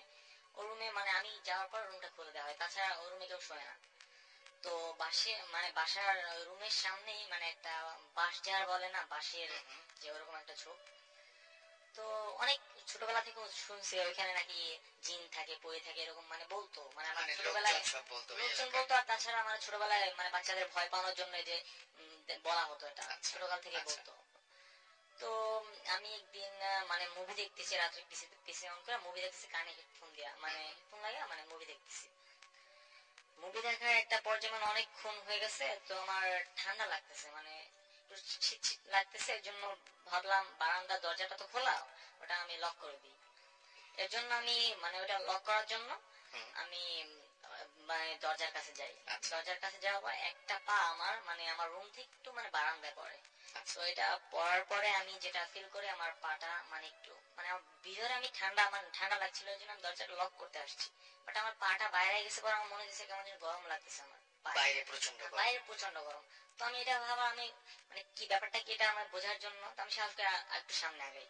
তো আমার 3-4 পা সামনে আগানোর পর বারান্দায় যাওয়ার পর আমি যেটা ফিল করি যে 10 থেকে 15 সেকেন্ডের মধ্যে আমার পুরা মানে জামা পুরা ভিজে যায় ঘামে, এতটা গরম বাইরে। বাট আমার রুমে কিন্তু ঠান্ডা। আর একটা কথা যে আমার রুমে কিন্তু এসি নাই, সুতরাং ঠান্ডা হওয়ার ফ্যানটা পর্যন্ত আমি অফ করে রাখছিলাম, যাতে শীত করতেছে ফ্যানটা পর্যন্ত অফ করে। অস্বাভাবিক ঠান্ডা। আর সবচেয়ে বড় কথা যে রমজান মাস এই তো গেল মাত্র, মানে তখন ঠান্ডা পড়ার কোনো কারণ নাই, মোটামুটি সামারের মতো ছিলাম। বাইরে কিন্তু ঠিক ছিল, বাইরের আবহাওয়াটা ঠিক ছিল, যে বাইরে কিন্তু গরম ঠিকই ছিল, বাট আমার রুমটার মধ্যে ঠান্ডা, সেটা আমার অনেকটা মানে তখন ভয় লাগে। বাট আমি কিছু মানে মনে করি না, আমি চিন্তা করতেছি মুভি দেখতেছি, তো আবার মুভি দেখতে আবার চলে আসি, দরজাটা লক করে মুভি দেখতে চলে আসি। তো তারপর যে ঘটনাটা ঘটে, আমি মুভি দেখতেছি মানে তার মানে রুমে ঢোকার 10 থেকে 15 মিনিট পরে ওখান থেকে যে আমি মনে হচ্ছে আমার কাঁধে কেউ একটা হাত রাখতেছে, কাঁধে, বাম কাঁধে কেউ হাত রাখতেছে। তো এটা মানে আমি ফিল করতেছি না, কারণ মুভির মধ্যে আমি অনেকটা মগ্ন ছিলাম, যে মুভিটা মানে অনেকটা কি কি বলা যায় এনজয় করতেছিলাম মুভিটা, এর জন্য আমি ওটা ফার্স্ট টাইম কোনো ভাবি না এটা কি নাকি ভুল ধারণা হতে পারে।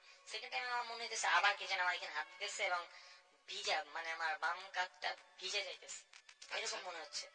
তো আমি আমার কাঁধের দিকে তাকাই, বাট দেখি কিছু না, কিন্তু মনে হচ্ছে আমার এই কাঁধটা কেমন যেন ভিজা, কিন্তু আপনি যখন তাকান তখন কিছু কিছুই দেখতে দেখতে পান না। পাচ্ছি না। তখন আমার অনেক ভয় লাগে যে কি হইতেছে আমার সাথে, মানে এরকম। আর তখন আমার মনে পড়ে লঞ্চের ঘটনাটা, যে এই টাইপের একটা ঘটনা আমার সাথে ঘটছে। তো তখন আমি খুব ভয় পাই। তো তারপরে আমি আমার মানে আমার পাশের বাসায় আমার ভাইয়া আসলো, তো পাশের রুমে, তো আমি ভাইয়াকে নক করে, ভাইয়া এরকম আমার কেমন যেন লাগতেছে, তুমি আমার কাছে আসো, আমার কাছে এখানে ঘুমাও। তো ভাইয়া বলতেছে তুই এত রাত জায়গায় মুভি দেখতেছো, তোর পাশে আমি ঘুমাবো না, আমি আসবো না। আমি বলতেছি ভাই আমার খুব ভয় লাগতেছে, তুমি প্লিজ আসো। আচ্ছা তারপর ভাইয়া অনেক বলার পর ভাইয়া আসে।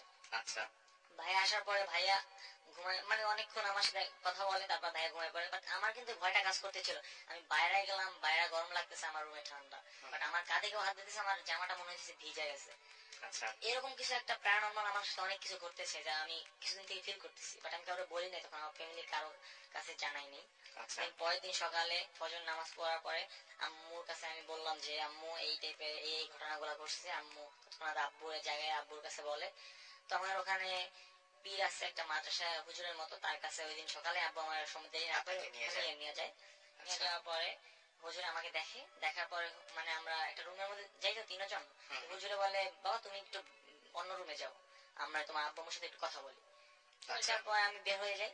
তো হুজুর আব্বু আর আম্মু কি যেন বলে, বাট এটা তো আমি শুনি নাই তখন। তো আমি যখন আম্মুর সাথে রিক্সায় যাচ্ছি, তখন আম্মুর কাছে জিজ্ঞেস করতেছে আম্মু কি বলছে তোমার হুজুরে, আমার একটু বলো।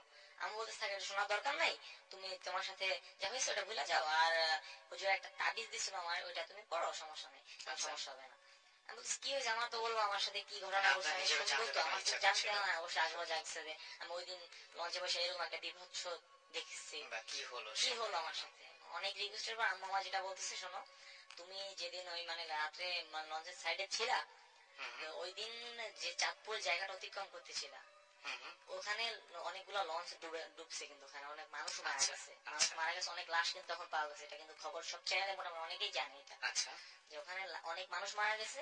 তো ওখানে একটা আত্মা নাকি তোমার তুমি যখন আসছিলা লঞ্চে, তখন তোমার উপর নাকি নজর পড়ছে তার, এই জন্য তোমার ক্ষতি করার জন্য সে এই পর্যন্ত তোমার ওই চাঁদপুর থেকে কিন্তু এই তোমার বাড়ি পর্যন্ত তোমার পিছন পিছন আসছে আচ্ছা তোমার ক্ষতি করার জন্য। আর এটা হুজুরের একটা মজার ব্যাপার হলো কি আমি কিন্তু কাউরে বলি নাই যে আমার সাথে এরকম কিছু একটা হয়েছে, মানে হুজুরকে কিন্তু আমি বলি নাই, বাট হুজুরে কেমন করে জানলো এটা আমি বুঝতে পারতেছি না যে আমার সাথে এরকম কিছু ঘটছে। হুজুর তারপর আমার তাবিজ দিল এটা, তারপর ওটা আমি ইউজ করার পর থেকে আমি আর কোনো কিছু ফিল করি নাই, মানে আমার সাথে এরপর থেকে আর কিছু ঘটে নাই। আর এখন আর কিছু এখন দেখতেও পান পর্যন্ত না? এখন আর কিছু দেখতেও পাই না, এই ছিল ঘটনা। এই ছিল ঘটনা।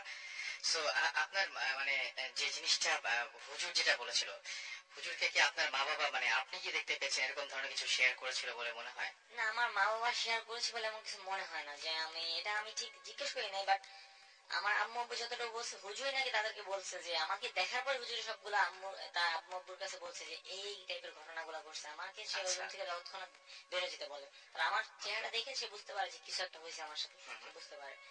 অলরাইট, সো এই ছিল ঘটনা। এবং আমরা আবারও একটু এসএমএস এ চলে যাই। This track was downloaded from FusionBD.com.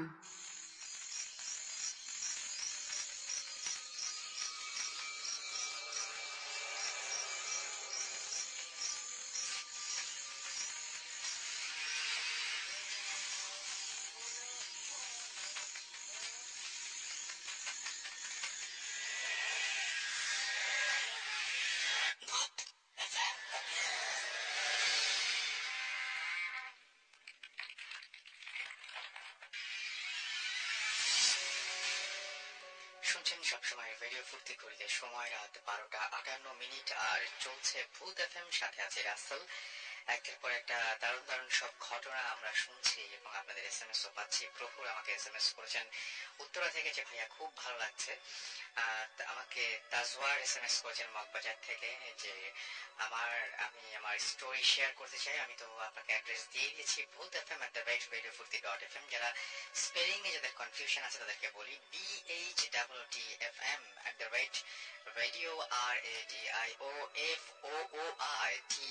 radiofurti.fm। Miraj আমাদের এসএমএস করেছেন এবং তিনি অনেক প্রশংসা করেছেন ভূত এফএম এ। Thank you. যে আমি একটি মেডিকেল কলেজে 5th ইয়ারে পড়ছি। ভূত এফএম বিশ্বাস ভূত বিশ্বাস কখনোই করিনি, তবে রিসেন্টলি ঘটে যাওয়া কিছু ঘটনা আমি শেয়ার করতে চাই ভূত এফএম শো এর মাধ্যমে। ঘটনাটি শুরু হয় এই বছরের মে মাস থেকে।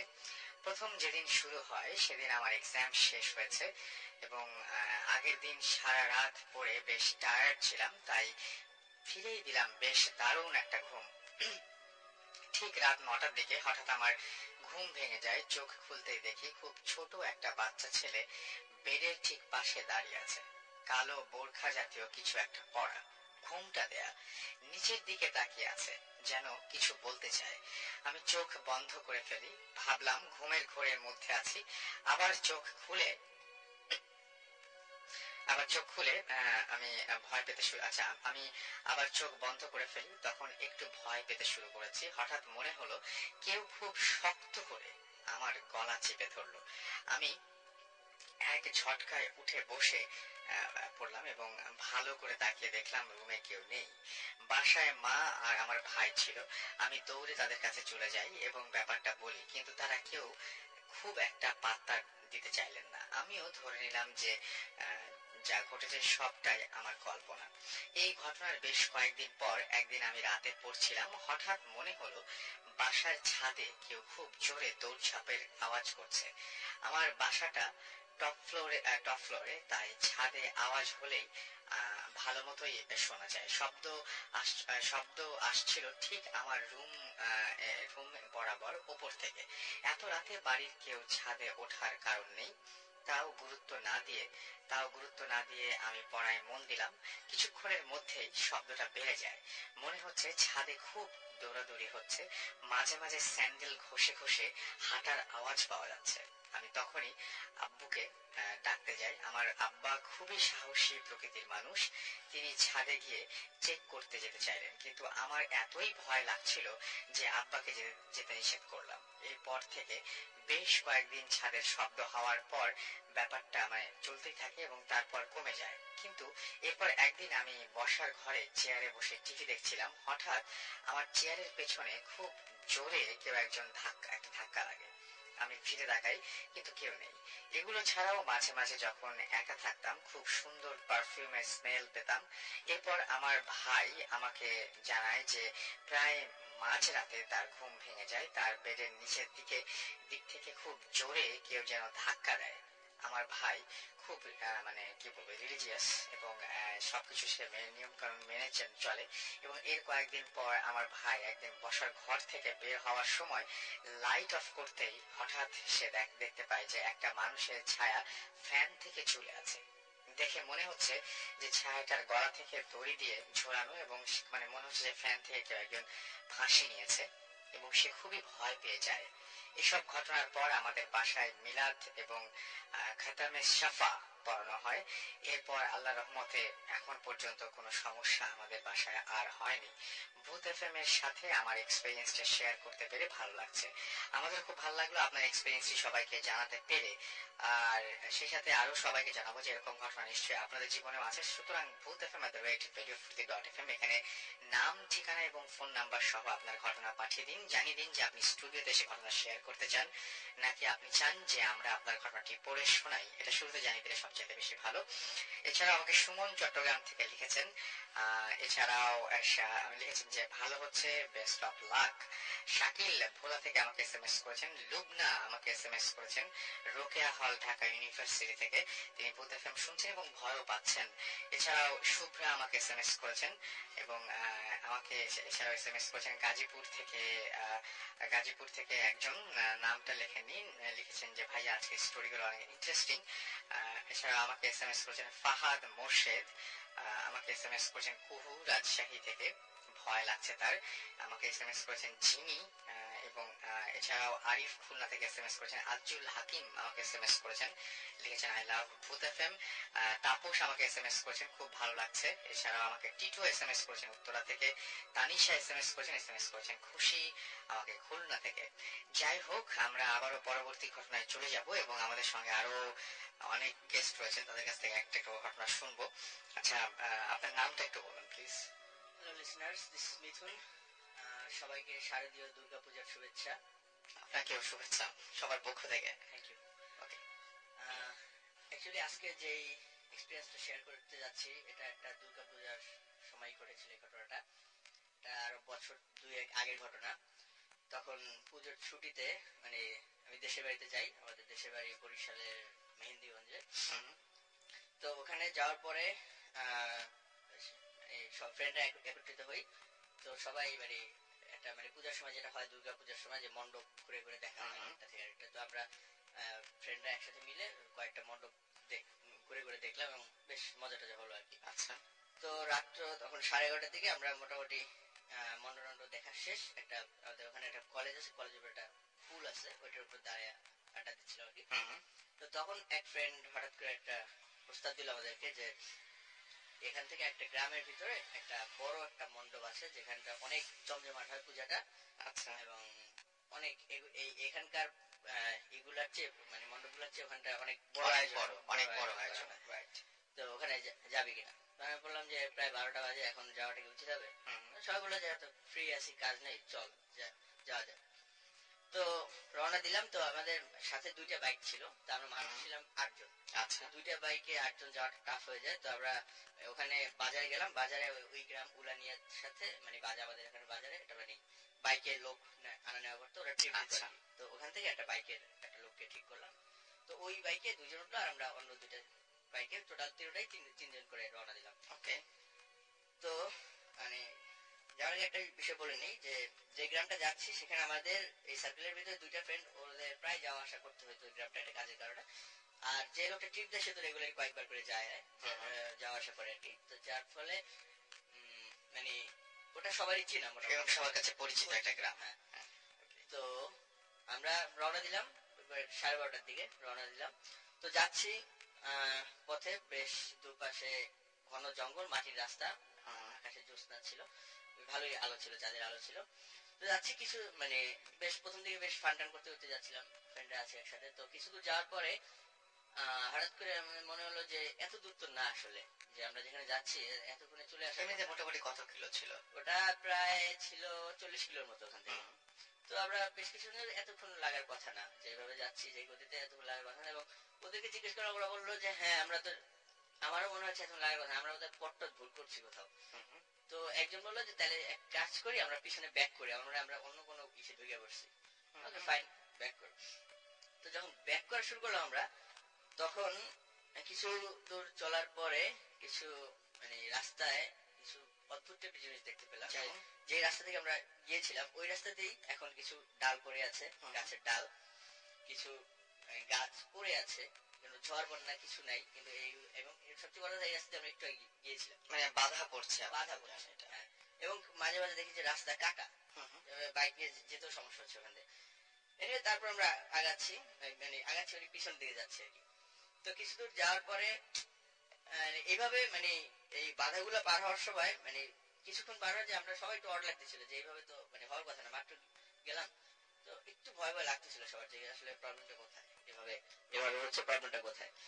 তো আমরা তারপর একটু ভয় এবং শঙ্কা নিয়ে আগাচ্ছি। তো আমাদের ভাগ্য ভালো, একটা হঠাৎ করে এই বনের ভিতরে একটা কুড়ে ঘর একটা দেখা গেল। তো ওখানে আমরা নক করলাম, বাসাটা তো রাতের বেলা।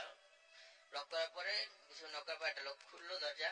নক খোলার পরে উনি আমাদের ভিতরকে একজনেরকে চিনে ফেললো, যে উনি আসলে আমাদের ফ্রেন্ডের একজনের কারখানায় কাজ করে। বললো যে আরে তোমরা এখানে এত রাতে? যে আঙ্কেল আমরা পূজা মণ্ডপে যাচ্ছি ওগুলা নিয়ে। তো উনি বললো যে পূজা মণ্ডপে যাচ্ছে এত রাতের বেলা, আর এই রাস্তাটা তো এমনি তো খুব একটা ভালো না, এটা বদনাম আছে রাস্তার অনেক। আচ্ছা। তো আমরা ওনাকে বললাম যে আমাদের এই প্রবলেম হচ্ছে। উনি বললো যে তোমরা এক কাজ করো, তোমরা আজকে রাতে যাওয়ার দরকার নেই, তোমরা এখানে থেকে যাও। তো আমরা বললাম যে না আঙ্কেল, আমরা বের হয়েছি যখন যাই, আর এতজন লোক আছি একসাথে, প্রবলেম হবে না আশা করি। তো আপনি আপনাদেরকে বলে দেন যে পথটা কোন দিকে হবে। তো উনি আমাদেরকে দেখিয়ে দিল রাস্তাটা যে দিকে দিক দিয়ে যায়। তো আমরা ওনার কথা মতো রওনা দিলাম আবার। তো এবার যে রাস্তা যাচ্ছি সে রাস্তাটা মানে মাটির রাস্তায়, দুই পাশে এবার আর বন নেই, দুই পাশে ক্ষেত, ধান ক্ষেত আর কি। তো এখন রাস্তা মোটামুটি চাঁদের আলো মোটামুটি ক্লিয়ারই ছিল, সব দেখা যাচ্ছে। তো হঠাৎ করে কিছু তো চলার পরে এই রাস্তা তো দেখলাম যে মানে কাদা হয়ে আছে জায়গায়। মানে কাদার হয়ে থাকাটা এত বেড়ে গেল একটা পর্যায়ে যে এখন আর বাইক চালিয়ে যাওয়াটা সম্ভব না। তো আমরা বাইক থেকে নেমে ওই যার যার বাইক ও হাত দিয়ে ধরে ঠেলে নিয়ে যাচ্ছিল আর কি। তো আমাদের ভিতরে যে ফ্রেন্ডটা সবার সামনে ছিল বাইক নিয়ে, ও একটু আমাদের থেকে একটু সামনেই ছিল। তো ও হঠাৎ করে বাইকটা ফেলে রেখে চিৎকার করে পিছনে চলে আসলো। আচ্ছা, তো মানে চলে আসলো এবং ওর চোখে প্রচন্ড ভয় আর কি, ভয়ঙ্কর কিছু একটা দেখলে এই টাইপের এক্সপ্রেশন থাকে মানুষের। এবং চিৎকার করতেছে যে দোস্ত আমার বাইকের নিচে একটা লাশ।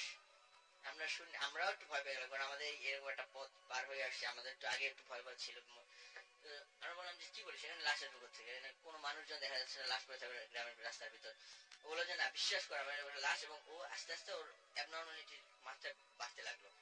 তো মানে কাঁপতেছে, দৌড় দিয়ে পালিয়ে যাওয়া দোষে আমরা কয়েকজন ধরে রাখছি ওকে যে মানে দাঁড়া দেখি কি হয়। তো যে ছেলেটা ট্রিক মারে ও বললো যে ভাই আপনারা দাঁড়ান, মানে আমার সাথে পিছিয়ে পিছিয়ে আসেন, আমি আগে যাই দেখি বিষয়টা কি।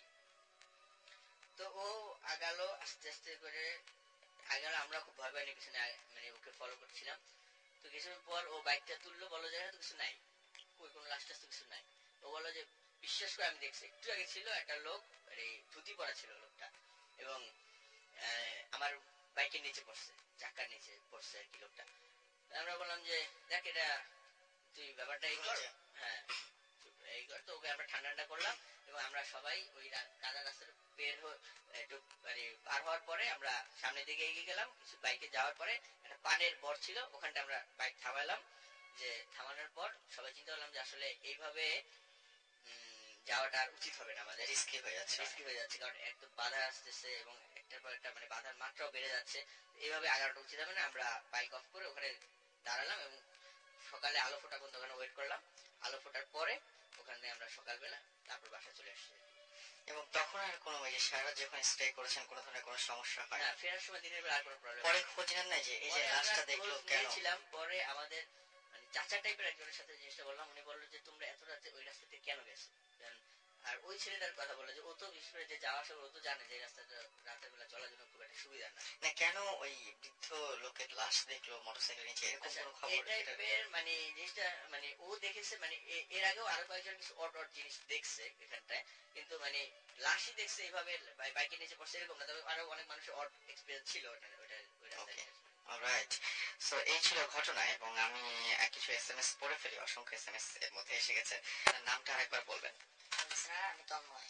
তন্ময়, আপনার সেকেন্ড যে ঘটনাটা বা আপনার কাছে সবচেয়ে বেশি ভয়ের মনে হয়, আপনার তো বেশ কয়েকটা আছে, সেটা আমি একটু শুনি। মানে ঘটেছে আমার, মানে আমি যখন আমার এজ 8 or 9 এইরকম একটা ছিল, তখন এই ঘটনাটা ঘটছে আমার কাকার সাথে। আচ্ছা, তো ঘটনাটা কতটা ভয়ের এটা বলতে পারবো না, বাট আমি যেটা নিজে দেখেছি সেই অনুযায়ী আমি বলতেছি। আচ্ছা, আমার কাকা মানে আমাদের গ্রাম তো বৈশাখ স্বরূপকাঠিতে, তো ওখানে সবাই মোটামুটি অনেকেই জানে হয়তো, ওটা মানে কাঠ ব্যবসার জন্য অনেকটা প্রসিদ্ধ। তো ওখানে মানে মানে আমাদের ফ্যামিলির সবাই ওখানে ব্যবসা করে, কাঠের ব্যবসা করে। কারণ আমার বাবারা 5 ভাই, তো আমার মানে যে ঘটনাটা বলবো সে আমার 4th কাকা। আচ্ছা, তো সেও ব্যবসা করতো, মানে প্রতিদিন সকালে সে বের হতো। মানে হঠাৎ করে একদিন মানে একটা অন্যরকম একটা ঘটনা ঘটে। মানে সে আমার যে কাকি মানে তার ওয়াইফকে মানে ব্লেড দিয়া মানে গলায় আঘাত করে। তো এরপরে আমার কাকি চিৎকার করে ওঠে। তারপর আমার 3 কাকা, মানে ওই একটা বাড়ি, পুরান একটা বাড়ি, মানে ওখানে কাঠের বাড়িতে আমার 3 কাকা থাকতো, আর আমরা আলাদা একটা বাসায় থাকতাম, মানে পাশে আলাদা একটা বাসায় থাকতাম। তো কাকি চিৎকারের পর সবাই মানে আইসা কাকিকে হসপিটাল নেয়। আর কাকা মানে একটা কথা বলে আর কি, তাদের মধ্যে কিন্তু কোনো ঝগড়া ছিল না। কি কারণ হলো এটা পরে জানতে পারছি আমরা। তো এরকম কাকি কিছুদিন পর সুস্থ হয়, তারপর আবার তাদের মধ্যে মানে মিল হয়, আবার একসাথে স্টে করে।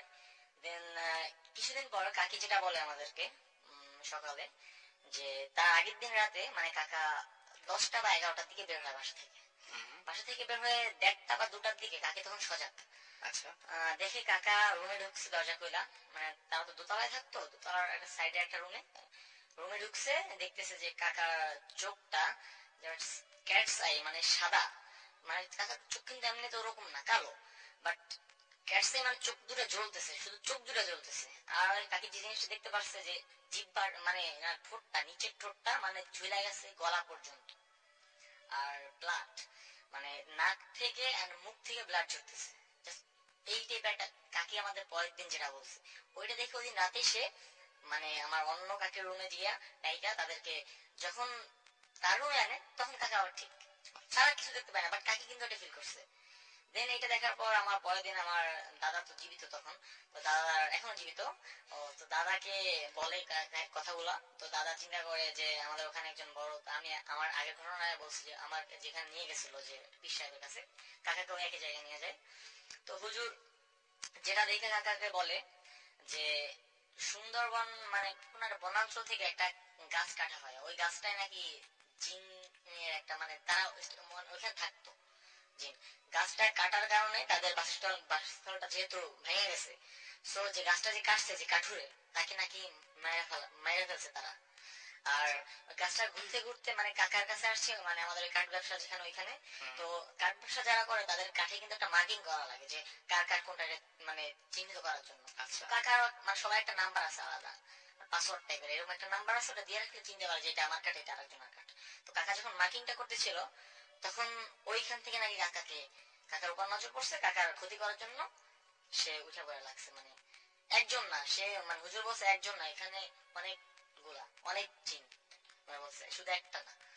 তো এটা বলে তারপর হুজুর মোটামুটি ট্রিটমেন্টের পর মানে কাকা মোটামুটি সুস্থ হয়ে ওঠে, বাট তার মানে স্বাস্থ্য আগে ভালো ছিল, বাট এই ঘটনাটা ঘটার পর কাকার স্বাস্থ্যটা অনেক খারাপ হয়ে যায়, মানে সে অনেকটা শুকায় যায়। তো এরপরে আমার দাদা চিন্তা করে তার মানে বরিশালে ওরকম তখন আরো এটা তো প্রায় 10 বছর আগের কথা, তখন মানে ভালো চিকিৎসা ছিল না বরিশালের ওদিকে, কিন্তু ভালো হসপিটাল হয় নাই তখন। ঢাকা মানে ভালো চিকিৎসার জন্য দাদা তাকে ঢাকা নিয়ে আসে। তো ঢাকা 15-20 দিন থাকার পর মোটামুটি ডাক্তার দেখার মোটামুটি কাকা সুস্থ হয়ে ওঠে। তারপর দাদা চিন্তা করে যে আবার গ্রামের বাড়ি ফিরে যাবে। তো যাওয়ার পথে মাওয়া ফেরিঘাটে, মাওয়া ফেরিতে বাস উঠার পরে কাকাকে আর দাদা দেখতেছে না, সে পাশের সিট থেকে চোখ কোথায় চলে গেছে খুঁজে পাইতেছে না। বাট পুরোটা দাদা মোটামুটি, দাদা মানে বয়স অনেক বেশি হলো, দাদা অনেকটা স্ট্রং এখনো, মানে সে পুরোটা মোটামুটি খুঁজে দেখছে, মানে যতটা সম্ভব সে খুঁজে দেখছে। ওই দিনই সে আবার ওপারে গিয়ে আবার ব্যাক করছে, আবার ব্যাক করে আবার ঢাকায় আসছে, আবার দেখছে কোথাও তাকে পাইতেছে না। দেন দাদা মানে হতাশ হয়ে ফিরে যায় বাড়িতে যাওয়ার পরে আমার মানে বাবা মানে চাচাদের নিয়ে মোটামুটি আলাপ করতেছে। এখন আমার চাচি বলতেছে ওই হুজুরের কাছে একটু আবার যান, মানে কি না কি হয়েছে। তারপর ওই হুজুরের কাছে আবার যায় আমার চাচারা। যাওয়ার পরে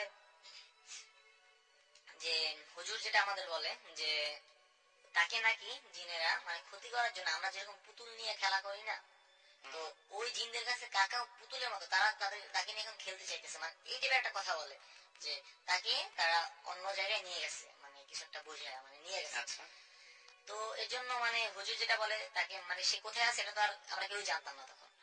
তো এটা বলার জন্য ছোট্ট একটা আয়না, মানে একটা কালো কাপড়ে পেঁচানো এই টাইপের একটা আয়না মানে দেয় আমার দাদার কাছে, বলে যে যার তুলা রাশিতে এই কথাটা বিশ্বাস করে আমি জানি না, বাট তুলা রাশি যার আছে সে নাকি আয়নার মধ্যে দেখতে পারবে যে কাকা কোথায় আছে। তো এই জন্য মানে আমাদের বাসায় ওই দিন সন্ধ্যার সময় মানে 3-4 জন মানে মোটামুটি হুজুর মানে যারা মোটামুটি প্রসিদ্ধ এলাকায় তাদেরকে আনা হয়। তো ফার্স্ট যে হুজুর মানে আয়না খুলে মানে কালো কাপড়টা সরায় মানে দেখতেছে, দেখার মধ্যে হঠাৎ সে অজ্ঞান হয়ে পড়ে। আচ্ছা, সেকেন্ড আরেক হুজুর আসে, সে অজ্ঞান হয়ে পড়ে। থার্ড যে হুজুর আসে সে একটু দেখে, তারপর বলে যে ফরিদপুরের এই জায়গায় এইখানে আছে, এইটুকু বলে সে অজ্ঞান হয়ে পড়ে। কেউ কিছু বলতে মানে সে জায়গাটা বলে দিচ্ছে, কিন্তু ওই দিন রাতেই গাড়ি করে রাতে ফরিদপুর চলে যাওয়া হয়। আর ওই হুজুর ওই যে 3 জন হুজুর অজ্ঞান হয়ে পড়ছিল তারা বলে যে সে যখন আয়নার মধ্যে দেখতেছে, কিন্তু হুজুরই কিন্তু দেখছে যে ফরিদপুর, বাট 2 হুজুর বলতে পারে না, লাস্টের জন বলতে পারছে। তাদের যখন দেখতেছে আয়নায় তখন তারা এই জিনিসটা ফিল করছে কেউ তার মাথায় এত জোরে আঘাত করছে, মনে হচ্ছে কয়েক টন ওজনের কিছু একটা দিয়ে এমন জোরে মাথায় আঘাত করছে যে তার রগ মানে ছিঁড়া গেলে যেরকম হয় না মাথার রগ, সেরকম একটা ব্যথা অনুভব, এই জন্য অজ্ঞান হয়ে পড়ছে। তারা কেউ কিছু বলতে পারে না, বাট তারা কিন্তু দেখছে। আচ্ছা, তারপর পরের দিন কাকাকে ওইখান থেকে তারা যে জায়গাটা বলছে ওই জায়গাটাই কিন্তু আমরা গিয়ে পাইছি। আর এই আচ্ছা। ঘটনাটা আমি বিশ্বাস করি, বাট আমি তখন ছোট ছিলাম, বাট আমার এখনো মনে আছে আমি দেখছি যে আমি অজ্ঞান হয়ে পড়তে নিজে দেখছি আমি। আপনার চোখের আমার সামনে চোখের ঘটেছে সামনে ব্যাপারগুলো। অনেক আমাদের গ্রামের অনেকেই জানে এই কাহিনী, মানে মোটামুটি আপনার তো সবার কাজিনও সবার এখানে আছে, হ্যাঁ, তো আমার কাছে হ্যাঁ আপনার কাজিন আছে এবং সেও নিশ্চয়ই এই ঘটনার সাথে পরিচিত, তাই না? এবং একই বাসায় তো আপনারা থাকেন হ্যাঁ, বোধহয়। আমরা একই বাসায় থাকতাম। আচ্ছা, কি আপনার নামটা যেন কি? হ্যাঁ, জি ভাই, আমার নাম রিশাদ। এরশাদ। তো আপনিও কি এই ঘটনার সাথে পরিচিত আপনি? হ্যাঁ, জি। এবং আপনাদের ফ্যামিলির সবাই নিশ্চয়ই জানে এই ঘটনা। হ্যাঁ, ফ্যামিলির প্রায় সবাই আর কাছাকাছি প্রায় যত পার্সন আছে সবাই জানে, মানে আমাদের এলাকার মোটামুটি সবাই জানে এই কাহিনীটা, মানে কাকার ওকে, এই টাইপের কাহিনী। তারপরে বলেন। তো কাকাকে ওই পরের দিন আনার পরে মানে বাড়িতে হুজুর বলে তাকে একটু দেখে শুনে রাখতে, হুম। কোথায় আবার কখন কি হয়ে যায়। হুজুর ট্রিটমেন্ট করবে অবশ্যই, বাট দেখে শুনে রাখতে বলে। তো যেটা হয় মানে আমাদের বাসায় তখন মানে কাকার জন্য মানে অনেকে আর দেখতে আসতো, কাকার আত্মীয় স্বজন যারা মানে আমার আত্মীয় স্বজন যারা ছিল, কাকার বন্ধু বান্ধব যারা ছিল সবাই দেখতে আসতো। একদিন মানে আমাদের বাসার ভিতর থেকে তো সেই দোতলা বাসা, তো কাছের একটা পুরনো বাসা, ওখানে মানে আমার কাকা মানে বিছানায় শোয়া, আর আমার বাবা চাচা আর যারা ফ্রেন্ড মানে তার মানে চাচার ফ্রেন্ডরা যারা ছিল তারা অন্য মানে চোখের অন্যদিকে মুখ করা। কাকা বিছানায় শোয়া ঘুমায় পড়ছে দুপুরের দিকে 2টা বা 2:30 বাজে টাইপের। এটা আমি আমার আম্মুর কাছ থেকে শুনছি। যে ঘটনা ছিল এমন যে আমার মেজো চাচি আর আমার আম্মু নামাজ পড়ে মানে জোহরের নামাজ পড়ে নিচে নামতেছে। নামার মধ্যে তারা মানে আমার মেজো কাকি যেটা দেখছে যে কাকা মানে জানলার দিকে মানে তার হাতটা বাড়াই দিতেছে, মানে হাতটা জাস্ট একটু মানে মানুষ সাধারণত হাত যতটুকু থাকে তার থেকে একটু প্রসারিত হয়ে গেছে, অনেকটা লম্বা হয়ে গেছে, আর সে শূন্যের উপরে ভাসতেছে এই টাইপের একটা দেখছে। এটা দেখে সে চিৎকার করছে, চিৎকার করে সে ওইখানেই প্রায় অজ্ঞানের মতো। আর আমার আম্মু শুধু একটা কথা বলছে, ওরে ধরো, এইটুকু বলছে। আর আমার যারা ছিল তারা লাফ দিয়ে শুধু তার পাটা ধরে কোন রকম রাখছে। তারপর থেকে কাকাকে এরকম করে রাখা হইতো যে তার কোমরে একটা দড়ি, মানে হাতে মানে বুকের উপর থেকে একটা দড়ি, পায়ে একটা দড়ি, সবসময় তাকে বাইরে রাখা হতো। তার নিচের চোখে দেখছি কিন্তু মানে যে বড় বড় লঞ্চ বা জাহাজে যেরকম একটা মোটা দড়ি থেকে বাঁধা থাকে না, এরকম দড়ি থেকে বাইরে রাখতো। বাট আশ্চর্য একটা বিষয় হচ্ছে কি এই দড়ি আমি নিজের চোখে দেখছি, মানে আমার আমি পাশে তখন যাইতাম না, কাকারা যখন মানে এই টাইপের একটা ঘটনা ঘটাবো আমি যাইতে ভয় পাইতাম, তবু আমি আম্মুর সাথে মাঝে মাঝে যাইতাম দেখতে কাকাকে। দেখতাম যে কাকা মানে একবার দেখছি মানে আমার তার পায়ের উপর আমার বাবা বসা, মানে পায়ের উপরে উঠে বসছে, মানে যাতে মানে তার মধ্যে কেমন একটা মানে ফিল করতেছে, মানে সে মানে মনে হইতেছে সব ভেঙে চুরে ফেলাই দেবে, মানে দড়ি ছিঁড়ে ফেলাবে।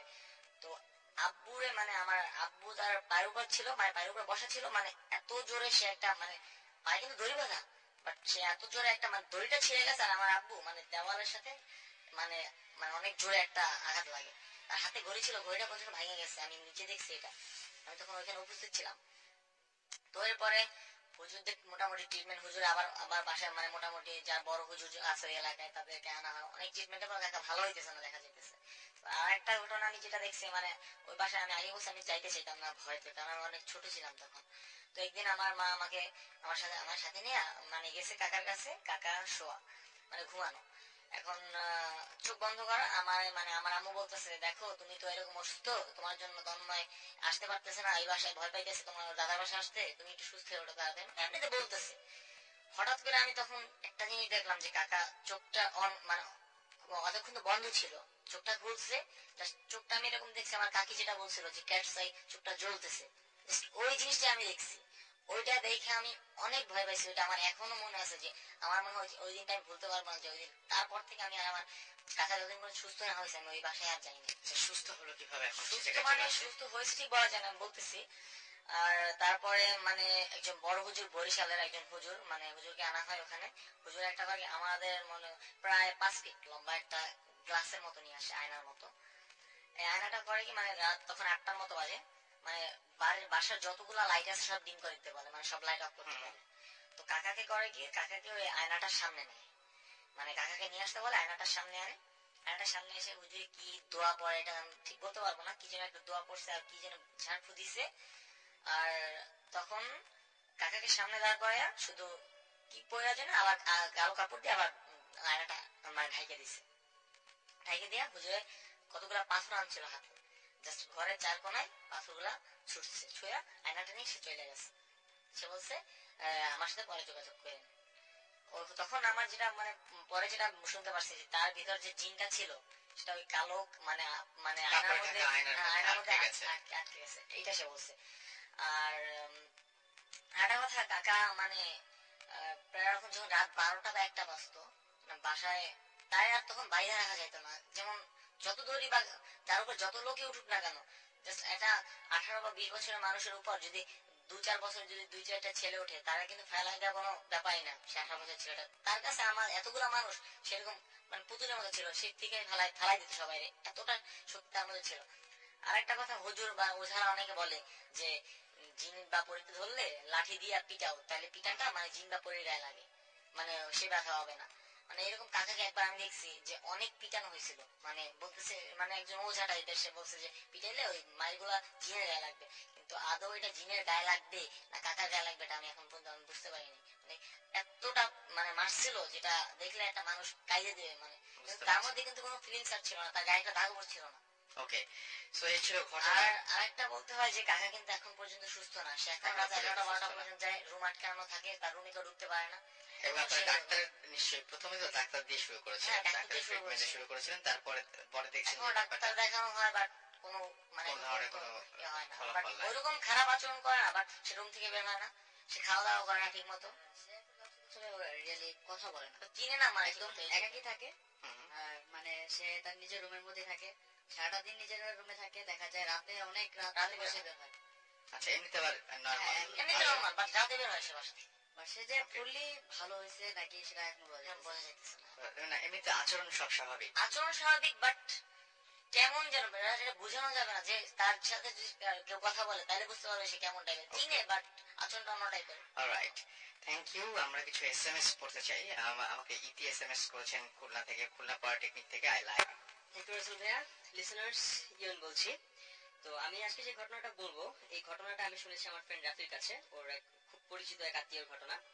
তো ঘটনাটা ঘটেছিল গোপালগঞ্জের, গোপালগঞ্জ না, জামালপুরের একটা গ্রামে। বেশ প্রত্যন্ত গ্রাম ওটা। তো ওইখানে ওই গ্রামের যে ফ্যামিলির সাথে ঘটেছিল সেই ফ্যামিলির সবাই ঘটনাটা দেখেছে, ফেস করেছে। ওকে। আর ঘটনাটা ছিল এরকম, গ্রামের বাড়ির সামনে উঠান থাকে, ওদের বাসার সামনে উঠান ছিল, এবং উঠানের একটা কোনায় একটা গাছের শিকড় ছিল, মানে ছোট সাইজের যে বট গাছ থাকে সেই বট গাছের শিকড় ছিল, এবং দেখলে এরকম মনে হতো যে গাছটা কেটে ফেলা হয়েছে, জাস্ট শিকড়টা রয়ে গেছে এরকম। আচ্ছা। কিন্তু সমস্যাটা ছিল এই যে এটা নাকি অনেক আগে থেকে হয়ে আসছে যে প্রতি পূর্ণিমার রাতে ওই শিকড়টার উপরে একজনকে দাঁড়িয়ে থাকতে দেখা যায়, বেশ গভীর রাতেই। তো একটা লোক, সে মোটামুটি কম বয়সী, কিন্তু লুঙ্গি এবং পাঞ্জাবি পরা থাকতো। আর মানুষ জিনিসটা দেখে ভয় পেত এই কারণে, কারণ হচ্ছে লোকটার কোনো ছায়া থাকতো না, এবং লোকটার পাটা কিছুটা উপরে থাকতো, মাটিতে থাকতো না। আচ্ছা। তো এই জিনিসটা ওদের ফ্যামিলি সবাই দেখেছে, যদিও ওদের কাছে শুনেছি যে তারা কোনো ক্ষতির সম্মুখীন হয়নি, এই জিনিসটা কখনো কোনো ক্ষতি করেনি, কিন্তু সবাই খুব ভয় পেত, বিশেষ করে মহিলারা এবং বাচ্চারা। একবার এরকম হয়েছিল যে ওই ফ্যামিলির যে গৃহিণী, উনি আমার ওই যে ফ্রেন্ডের যে আত্মীয় হীরার আম্মা রাত হয়ে গেছে, তো ওর আব্বু তখন আসছে মাত্র, এসে উঠানে দাঁড়িয়ে একজন লোকের সাথে কথা বলছিল। তো কথা বলার পর উনি রাতে খাবার জন্য ডাকতে গেছেন, যখন ডাকতে গেলেন উঠানে গিয়ে দেখলেন যে আব্বু ওখানে নেই। তো উনি আনফর্চুনেটলি খেয়াল ছিল না যে এটা পূর্ণিমার রাত, তিনি শিকড়ের উপরে ওই লোকটাকে দাঁড়ানো দেখেছেন, কিন্তু তাৎক্ষণিকভাবে তার মাথায় কাজ করেনি যে এটা সেই জিনিসটা। তো উনি করেছেন কি, মনে করেছেন যে এটাই হয়তো হীরার আব্বু। সে ওখানে গিয়ে তার কাঁধে হাত রেখে বললেন খেতে চলেন। যেই না বললেন, উনি হাতটা দেওয়ার পরে নাকি খুবই ভয় পেয়ে গেছিলেন, কারণ গাটা নাকি ছিল ভয়ঙ্কর রকমের ঠান্ডা। হাত দেওয়ার পরে তিনি বুঝে গিয়েছিলেন যে এটা অন্য কিছু, এবং তারপরে যখন লোকটা ঘুরে তার দিকে তাকায়, সে পুরা ভয়ে ওখানেই অজ্ঞান হয়ে যায়, এবং তাকে আরো পরে ঘরের লোকজন এসে ওখান থেকে উদ্ধার করে। তো এই ঘটনার পরে মূলত হীরার আব্বু সিদ্ধান্ত নেয় যে ক্ষতি না করলেও যেভাবে ভয় পাচ্ছে সবাই, এটার একটা সমাধান করা দরকার। তো সে তখন ওই জামালপুর ওইখানে একজন মাওলানা ছিলেন, যিনি ব্যাপারগুলো ফেস করতে পারতেন এবং সমাধানও দিতে পারতেন, তাকে নিয়ে আসেন। এবং একদিন ওই মাওলানা আরো কিছু হুজুর টুজুর নিয়ে সন্ধ্যার সময় তারা ওই জায়গাটাতে বসে দোয়া টোয়া করে, মানে জিনিসটার সমস্যাটা কি এবং সমাধান কি হতে পারে এটা নিয়ে আলোচনায় বসেছিলেন। দেন অনেক দোয়া টোয়া পরে শেষ পর্যন্ত হুজুর অনেক সময় এটা নিয়ে স্ট্রাগল করেছেন কি হবে এটা বুঝতে, কিন্তু শেষ পর্যন্ত বললেন যে এই যে শিকড়টা, এটা শুধু শিকড় না, এটা নিচে গাছ আছে, এটা একটা ছোট বট গাছ, কিন্তু গাছটা বাড়ছে মাটির নিচ দিয়ে। তো সবাইকে বললেন যে তোমরা মাটিটা খুঁড়ো, দেখবা নিচে ঠিকই একটা গাছ আছে, এবং এই গাছে ওই জিনিসটা থাকে। এবং তিনি বললেন ওটা নাকি একটা জিন, বললেন এই জিনটা এই গাছে থাকে, এবং এখান থেকেই এই পূর্ণিমার রাতে শিকড়ের উপরে উঠে আসে। তো এটা বলার পর তারপরে হীরার আব্বু বাকি লোকজন নিয়ে ব্যবস্থা নিলেন, এবং সে রাতেই সেটা খোঁড়া হলো, এবং সত্যি সত্যি দেখা গেল যে একটা ছোট সাইজের বট গাছ মাটির নিচে বড় হয়েছে। তো ওটা পুরো সমূলে উৎপাদন করা হলো, একদম শিকড় সহ গাছ পুরাই সরানো হলো, এবং হুজুর যাতে পরবর্তীতে কোনো সমস্যা না হয় সেজন্য ওখানে কিছু দোয়া পড়া কাগজ টাগজ পুঁতে টুতে দিয়েছিলেন, তো বললেন যে আপনারা এখন সেফ, সমস্যা হবে না। কিন্তু ঘটনাটা এখানে শেষ হয়ে যায় নাই, আর একটু সমস্যা হয়েছিল। সেটা হীরার আব্বু উদ্যোগ নিয়েছিল, এবং হীরার আব্বু তার পরের দিন রাত থেকে একটা স্বপ্ন দেখতেন প্রায়, যে ওই লোকটাই যাকে দেখা যেত শিকারের উপরে, ওই লোকটাই বলতো যে আমাকে তো সরাই দিছো, কিন্তু এমন কিছু একটা করবো যাতে তোমার সারা জীবন আমাকে মনে রাখতে হবে তোমাদের। তো তখন হীরার বোন ছিল টিনেজার, এবং হীরার বোনের সমস্যাটা শুরু হয় ওই ঘটনার সপ্তাহখানেক পর থেকে, যে ওর বোন মাঝরাতে হঠাৎ করে ঘুম ভেঙে উঠে যেত এবং চরম চিৎকার চেঁচামেচি করতো, খুব অস্বাভাবিক আচরণ করতো, মাঝে মধ্যে ঘরের জিনিসপত্র ভাঙচুর করতো, এবং এমনও হয়েছে যে মাঝে মধ্যে সে দৌড়ে দরজা খুলে বের হয়ে যেত এবং তাকে কিছুতেই আটকানো যেত না। এবং এই ঘটনা ঘটার পর তারপরে সবাই স্বাভাবিকভাবে খুব আতঙ্কিত হয়ে গেল। আর স্বাভাবিক গ্রাম অঞ্চলে একটা টিনেজার মেয়ের এরকম সমস্যা হলে জিনিসটা অনেক সামাজিকভাবে সমস্যা হয়। তো তারপরে তারা আবার ওই মৌলানাকে খবর দিলেন, এবং মৌলানা বললেন যে হ্যাঁ এটা আসলে ওটাকে সরানোর জন্যই হয়েছে, জিনটা সরানোর জন্য হয়েছে। দেন উনি সমাধানের জন্য তাকে একটা তাবিজ দিয়েছিলেন। তো তাবিজ দেওয়ার পর উনি এখন ম্যারিড, এখন বেশ ভালোই আছেন, কিন্তু ওই তাবিজটা সবসময় তার সাথে রাখতে হয়। কিন্তু ভুলেও যদি কখনো তাবিজ খোলেন তখনই তার ওই রাতেই অস্বাভাবিক আচরণ গুলো শুরু হয়। আর মাঝে মধ্যে এটা দেখা যায় যে তিনি যখন বাড়িতে যান, ওই যে জায়গায় শিকড়টা ছিল ওইখানে এখন শিকড় নেই, কিন্তু মাঝে মধ্যে এটা ওরা বলে যে উনি নাকি প্রায় সময় শিকড়ের জায়গাটা চুপচাপ বসে থাকে এবং তখন কারোর সাথে কথা বলে না, বাট একটু পর নর্মাল হয়ে যায়। Alright, thank you. আমরা এখন একটা ছোট্ট ব্রেকে যাব এবং ব্রেকের পরে ফিরে আসছি। সেই পর্যন্ত সবাই আমাদের সঙ্গে থাকুন এবং শুনতে থাকুন ভূত এফএম। আর সেই আমাদের সাথে in the meantime SMS করুন। এসএমএস করার নিয়মটি হচ্ছে শাউট লিখে স্পেস দিয়ে আপনার নাম লিখে স্পেস দিয়ে আপনার মেসেজ লিখে পাঠিয়ে দিন 9840 নম্বরে। This track was downloaded from FusionBD.com.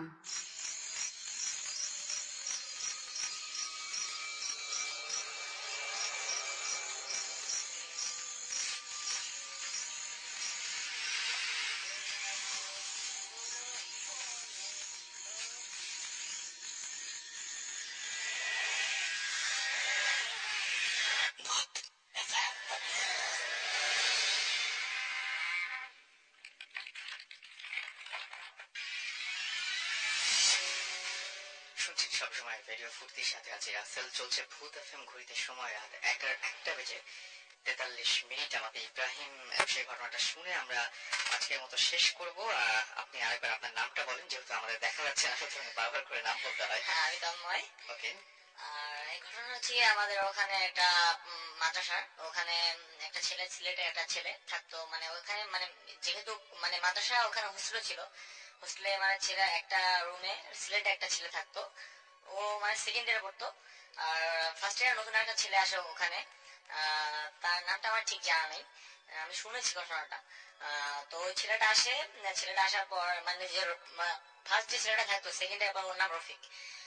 ও মানে লাইট অফ করে কখনো ঘুমাতে পারতো না, মানে আর ও তখন ওখানে মানে কি বলবো, এটা তো অনেক আগের ঘটনা, তখন ওখানে টর্চ লাইট এগুলো কিছু ছিল না, হেরিকেন জ্বালিয়ে পড়তো সবাই ওখানে, গ্রামাঞ্চল তো। তো একদিন ওইখানে যে ফার্স্ট দিন ওই নতুন ছেলেটা আসে, তো নতুন ছেলেটা মানে ও নাকি লাইট লাইট জ্বালিয়ে ঘুমাতে পারবে না। আর আমরা একটা জিনিস জানি, জিন পরে এগুলো নাকি আলো বা মানে আগুন সহ্য করতে পারে না, এগুলো থেকে দূরে থাকে তারা। আর যে নতুন যে ছেলেটা আসছিল সেটা নাকি জিন ছিল, সেটা আমরা পরে জানতে পারছি। আপনি টর্চ লাইট বলছেন, গ্রামে টর্চ লাইট থাকে, আমার যেটা মনে হয় যে আপনি ইলেকট্রিক বাল্ব থাকে না, এরকম কিছুটা বলতে। এই ছিল মানে কারেন্ট, ওই মানে অনেক আগের কাহিনীটা, আমি আমার ছোটবেলা থেকে শুনতে শুনতে আসছি। আর এটা হচ্ছে কি মানে সবাই বেশিরভাগ ওখানে মানে মানে হেরিকেন জ্বালাই বেশি করে, হেরিকেন বা ল্যাম্প এই টাইপের। তো ওই ছেলেটা আমার রফিক নামের ছেলেটাও মানে ওর টেবিলে হেরিকেন ছিল, ও মানে হেরিকেন জ্বালাই সবসময় ডিম করে ঘুমাইতো। তো নতুন নতুন যে ছেলেটা আসছে মানে ও বলতেছে ফার্স্ট দিন বলতেছে আমি আলোতে শুতে পারি না, তুই মানে লাইটটা মানে এটা অফ করে দাও। তো ফার্স্ট দিন ছেলেটা রফিক অফ করছে, সেকেন্ড দিন বলছে না আমি এটা অফ করে ঘুমাতে পারবো না, কারণ আমার ঘুমাস না, ভয় লাগে। তো রফিক ঘুমায় যায় কিছুক্ষণ পরে, মানে হালকা ঘুমের মতো পড়ে, তখন দেখে যে পাশে যে নতুন ছেলেটা, সে তার হাতটা প্রসারিত করে লম্বা করে দিয়ে মানে হেরিকেনটা ডিম মানে হেরিকেনটা পুরো অফ করে দিতেছে। এইটা দেখে সে ওইখানেই মানে অজ্ঞান হয়ে পড়ে, এবং পরদিন সকালে এটা মাদ্রাসার যে পীর তাকে জানানো হয়। বাট ওই দিন ওই ছেলেটাকে আর ক্যাম্পাসে খুঁজে পাওয়া যায় না, ওই ছেলেটাকে খুঁজে পাওয়া যায় না। পরে কিছুদিন যায়, ওই ছেলেটার সাথে আর রফিকের সাথে আর তেমন কিছু ঘটে না। বাট শীতে যখন ছুটি হয় তখন মানে ওই পাশে আর একটা হোস্টেলে, মানে হোস্টেল তো ওইখানে অনেকগুলা, তো অনেক বড় মাদ্রাসা, তো তো আরেকটা ছেলে ওর বাড়িও সিলেট, ওরা দুজনকে চেনে। এখন চিন্তা করছে আমরা যখন যেহেতু একই জায়গায় যাবো তো আমরা একসাথে যাই। কখন যাবো, মানে গ্রামাঞ্চল তো, মানে অনেক বাস স্ট্যান্ড তো অনেক দূরে, সো অনেক সকালে ভোরে রওনা দিতে, বাস 8টায় ছাড়লে 5টায় 3 ঘন্টার মতো লাগে হেঁটে যেতে, মানে রাস্তাঘাট তেমন উন্নত না। সো ওরা মানে ঠিক করছে 5টায় সকাল নামাজ পড়ে ফজর নামাজ পড়ে চলে যাবে। তো ওই যে নতুন ছেলেটা আসছিল যার কথা বলছে যে ক্যাম্পাসে খুঁজে পাওয়া যায় না, ওই জায়গাটা মানে ওই হোস্টেলে ওই সিটে আর একটা নতুন ছেলে আইসা ওঠে, মানে এখন রফিক আর ওই নতুন ছেলেটা একসাথে থাকে। তো সকাল 5টা বাজে তখন দরজা নক করতেছে।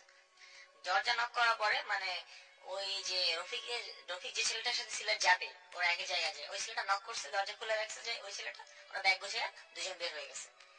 এর আধা ঘন্টা বা 45 মিনিট পরে রফিকের ওই ফ্রেন্ডটাই আবার এসে দরজা নক করতেছে। রুমে যে শোয়া ছিল আরেকটা ফ্রেন্ড, ও দরজাটা খুলে বলতেছে কি তুমি না একটু গেলা, তোমরা তো দুদিন চলে গেলা, আবার ব্যাক করলা কেন? আমি, ও বলতেছে আমি কই, আমি একটু তো আসি নাই, একটু কে আসছে আমি, আর ও কই রফিক কই? বলতেছে রফিক না তোমার সাথে একটু বের হয়ে গেল। ও বলতেছে কি তুমি আমার সাথে ফাইজলামি করতেছো নাকি? রফিক কখন আমার সাথে গেল? আমি তো আমার ঘুম থেকে উঠতে আধা ঘন্টা লেট হচ্ছে, এর জন্য আমি দেরিতে আসছি। ও গেছে কই? ও তুমি এই যুগটাকে রেখে নিয়ে গেল, তুমি ফাইজলামি করতেছো এটা বললে ও দরজা লক করে আবার ঘুমিয়েছে।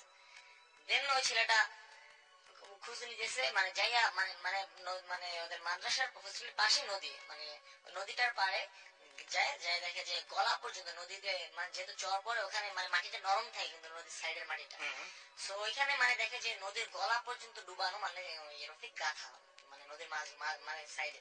তো এটা দেখে মানে দেখতে যায় 3-4 জন হুজুর, মানে ওইখানে পীর সাহেব যে 3-4 জন মানে ছেলে নিয়ে তাকে উঠাইতেছে। উঠানোর পরে তাকে হসপিটালাইজ করা হয়। তো পরে যে মানে রফিক যেটা বলে যে তার সাথে এইরকম হয়েছিল যে ও ওর ফ্রেন্ডের সাথে বের হয়েছে, বের হয়ে মানে ওর ফ্রেন্ড বলতেছে চল নদীর পাড়ে যাবো। বলতেছে কেন নদীর পাড়ে যাবো? আমরা বাস স্ট্যান্ড যাবো তো, নদীর পাড়ে যাবো কেন? তো বলতেছে একটু কাজ আছে চল আমার সাথে। আমি ফ্রেন্ড বলতেছে তো আমার ফ্রেন্ডের সাথে গেছে। নদীর পাড়ে যাওয়ার পর তার চেহারাটা, ওর ফ্রেন্ডের মানে চেহারাটা পুরোটাই চেঞ্জ হয়ে যায়। চেহারাটা এতটা বিভৎস ছিল যে ও বলতেছে একটা ব্লাড যখন 7-8 দিন রাখা হয় ব্লাডটা কিন্তু কালো হয়ে যায়। তো তার মানে চেহারাটা মানে কি বলবে, মানে সবখান থেকে মনে হচ্ছে তার চেহারা থেকে ওইটাই মানে কালো ওইরকম ব্লাড পড়তেছে। আর তার চেহারাটা আর চুল যেটা বলছে নিগ্রোদের যেরকম চুল আমরা দেখি যে পেঁচানো পেঁচানো অল্প চুল, মানে পেঁচে পেঁচে রাখে 4-5টা চুল একসাথে, 4 থেকে 5টা চুলের মতো মাথায় এরকম বড় বড় চুল গলা পর্যন্ত নামানো, এই টাইপের মানে চেহারাটা তার। সে নিজে যেহেতু ফিল করছে তার মানে কথাটা এত ভয়ানক ছিল যে সে কেমন টাইপের চেহারা দেখছে যেটা সে বলে বোঝাতে পারবে না। সে ওই ছেলেটা মানে ওইটা তার মানে গলাটা চাইপা ধরছে, গলাটা চাইপে দিয়ে নদীর মাঝখানে গাইতে রাখতেছে। তখন সুশীনাথ মানে ওইখানে পীর সকাল যখন সে নামাজ পড়ে মানে রাস্তায় মানে বের হয় হাঁটতে সকালবেলা, তো সে এটা দেখেই তৎক্ষণাৎ মানে সে আইসা পরে বিধায় জিনা বেশি কিছু করতে পারে না। পরে হুজুর যে ব্যাখ্যাটা দেয় সেটা হলো গিয়া ওই যে ছেলেটা যে হাত বলায় মানে হাত লম্বা করে দিছিল, মানে দিন লাইটটা মানে হেরিকেনটা অফ করে দিছিল, ওইটা ছিল জিন। আর এই জিন আর ওই জিন সেই একই জিন।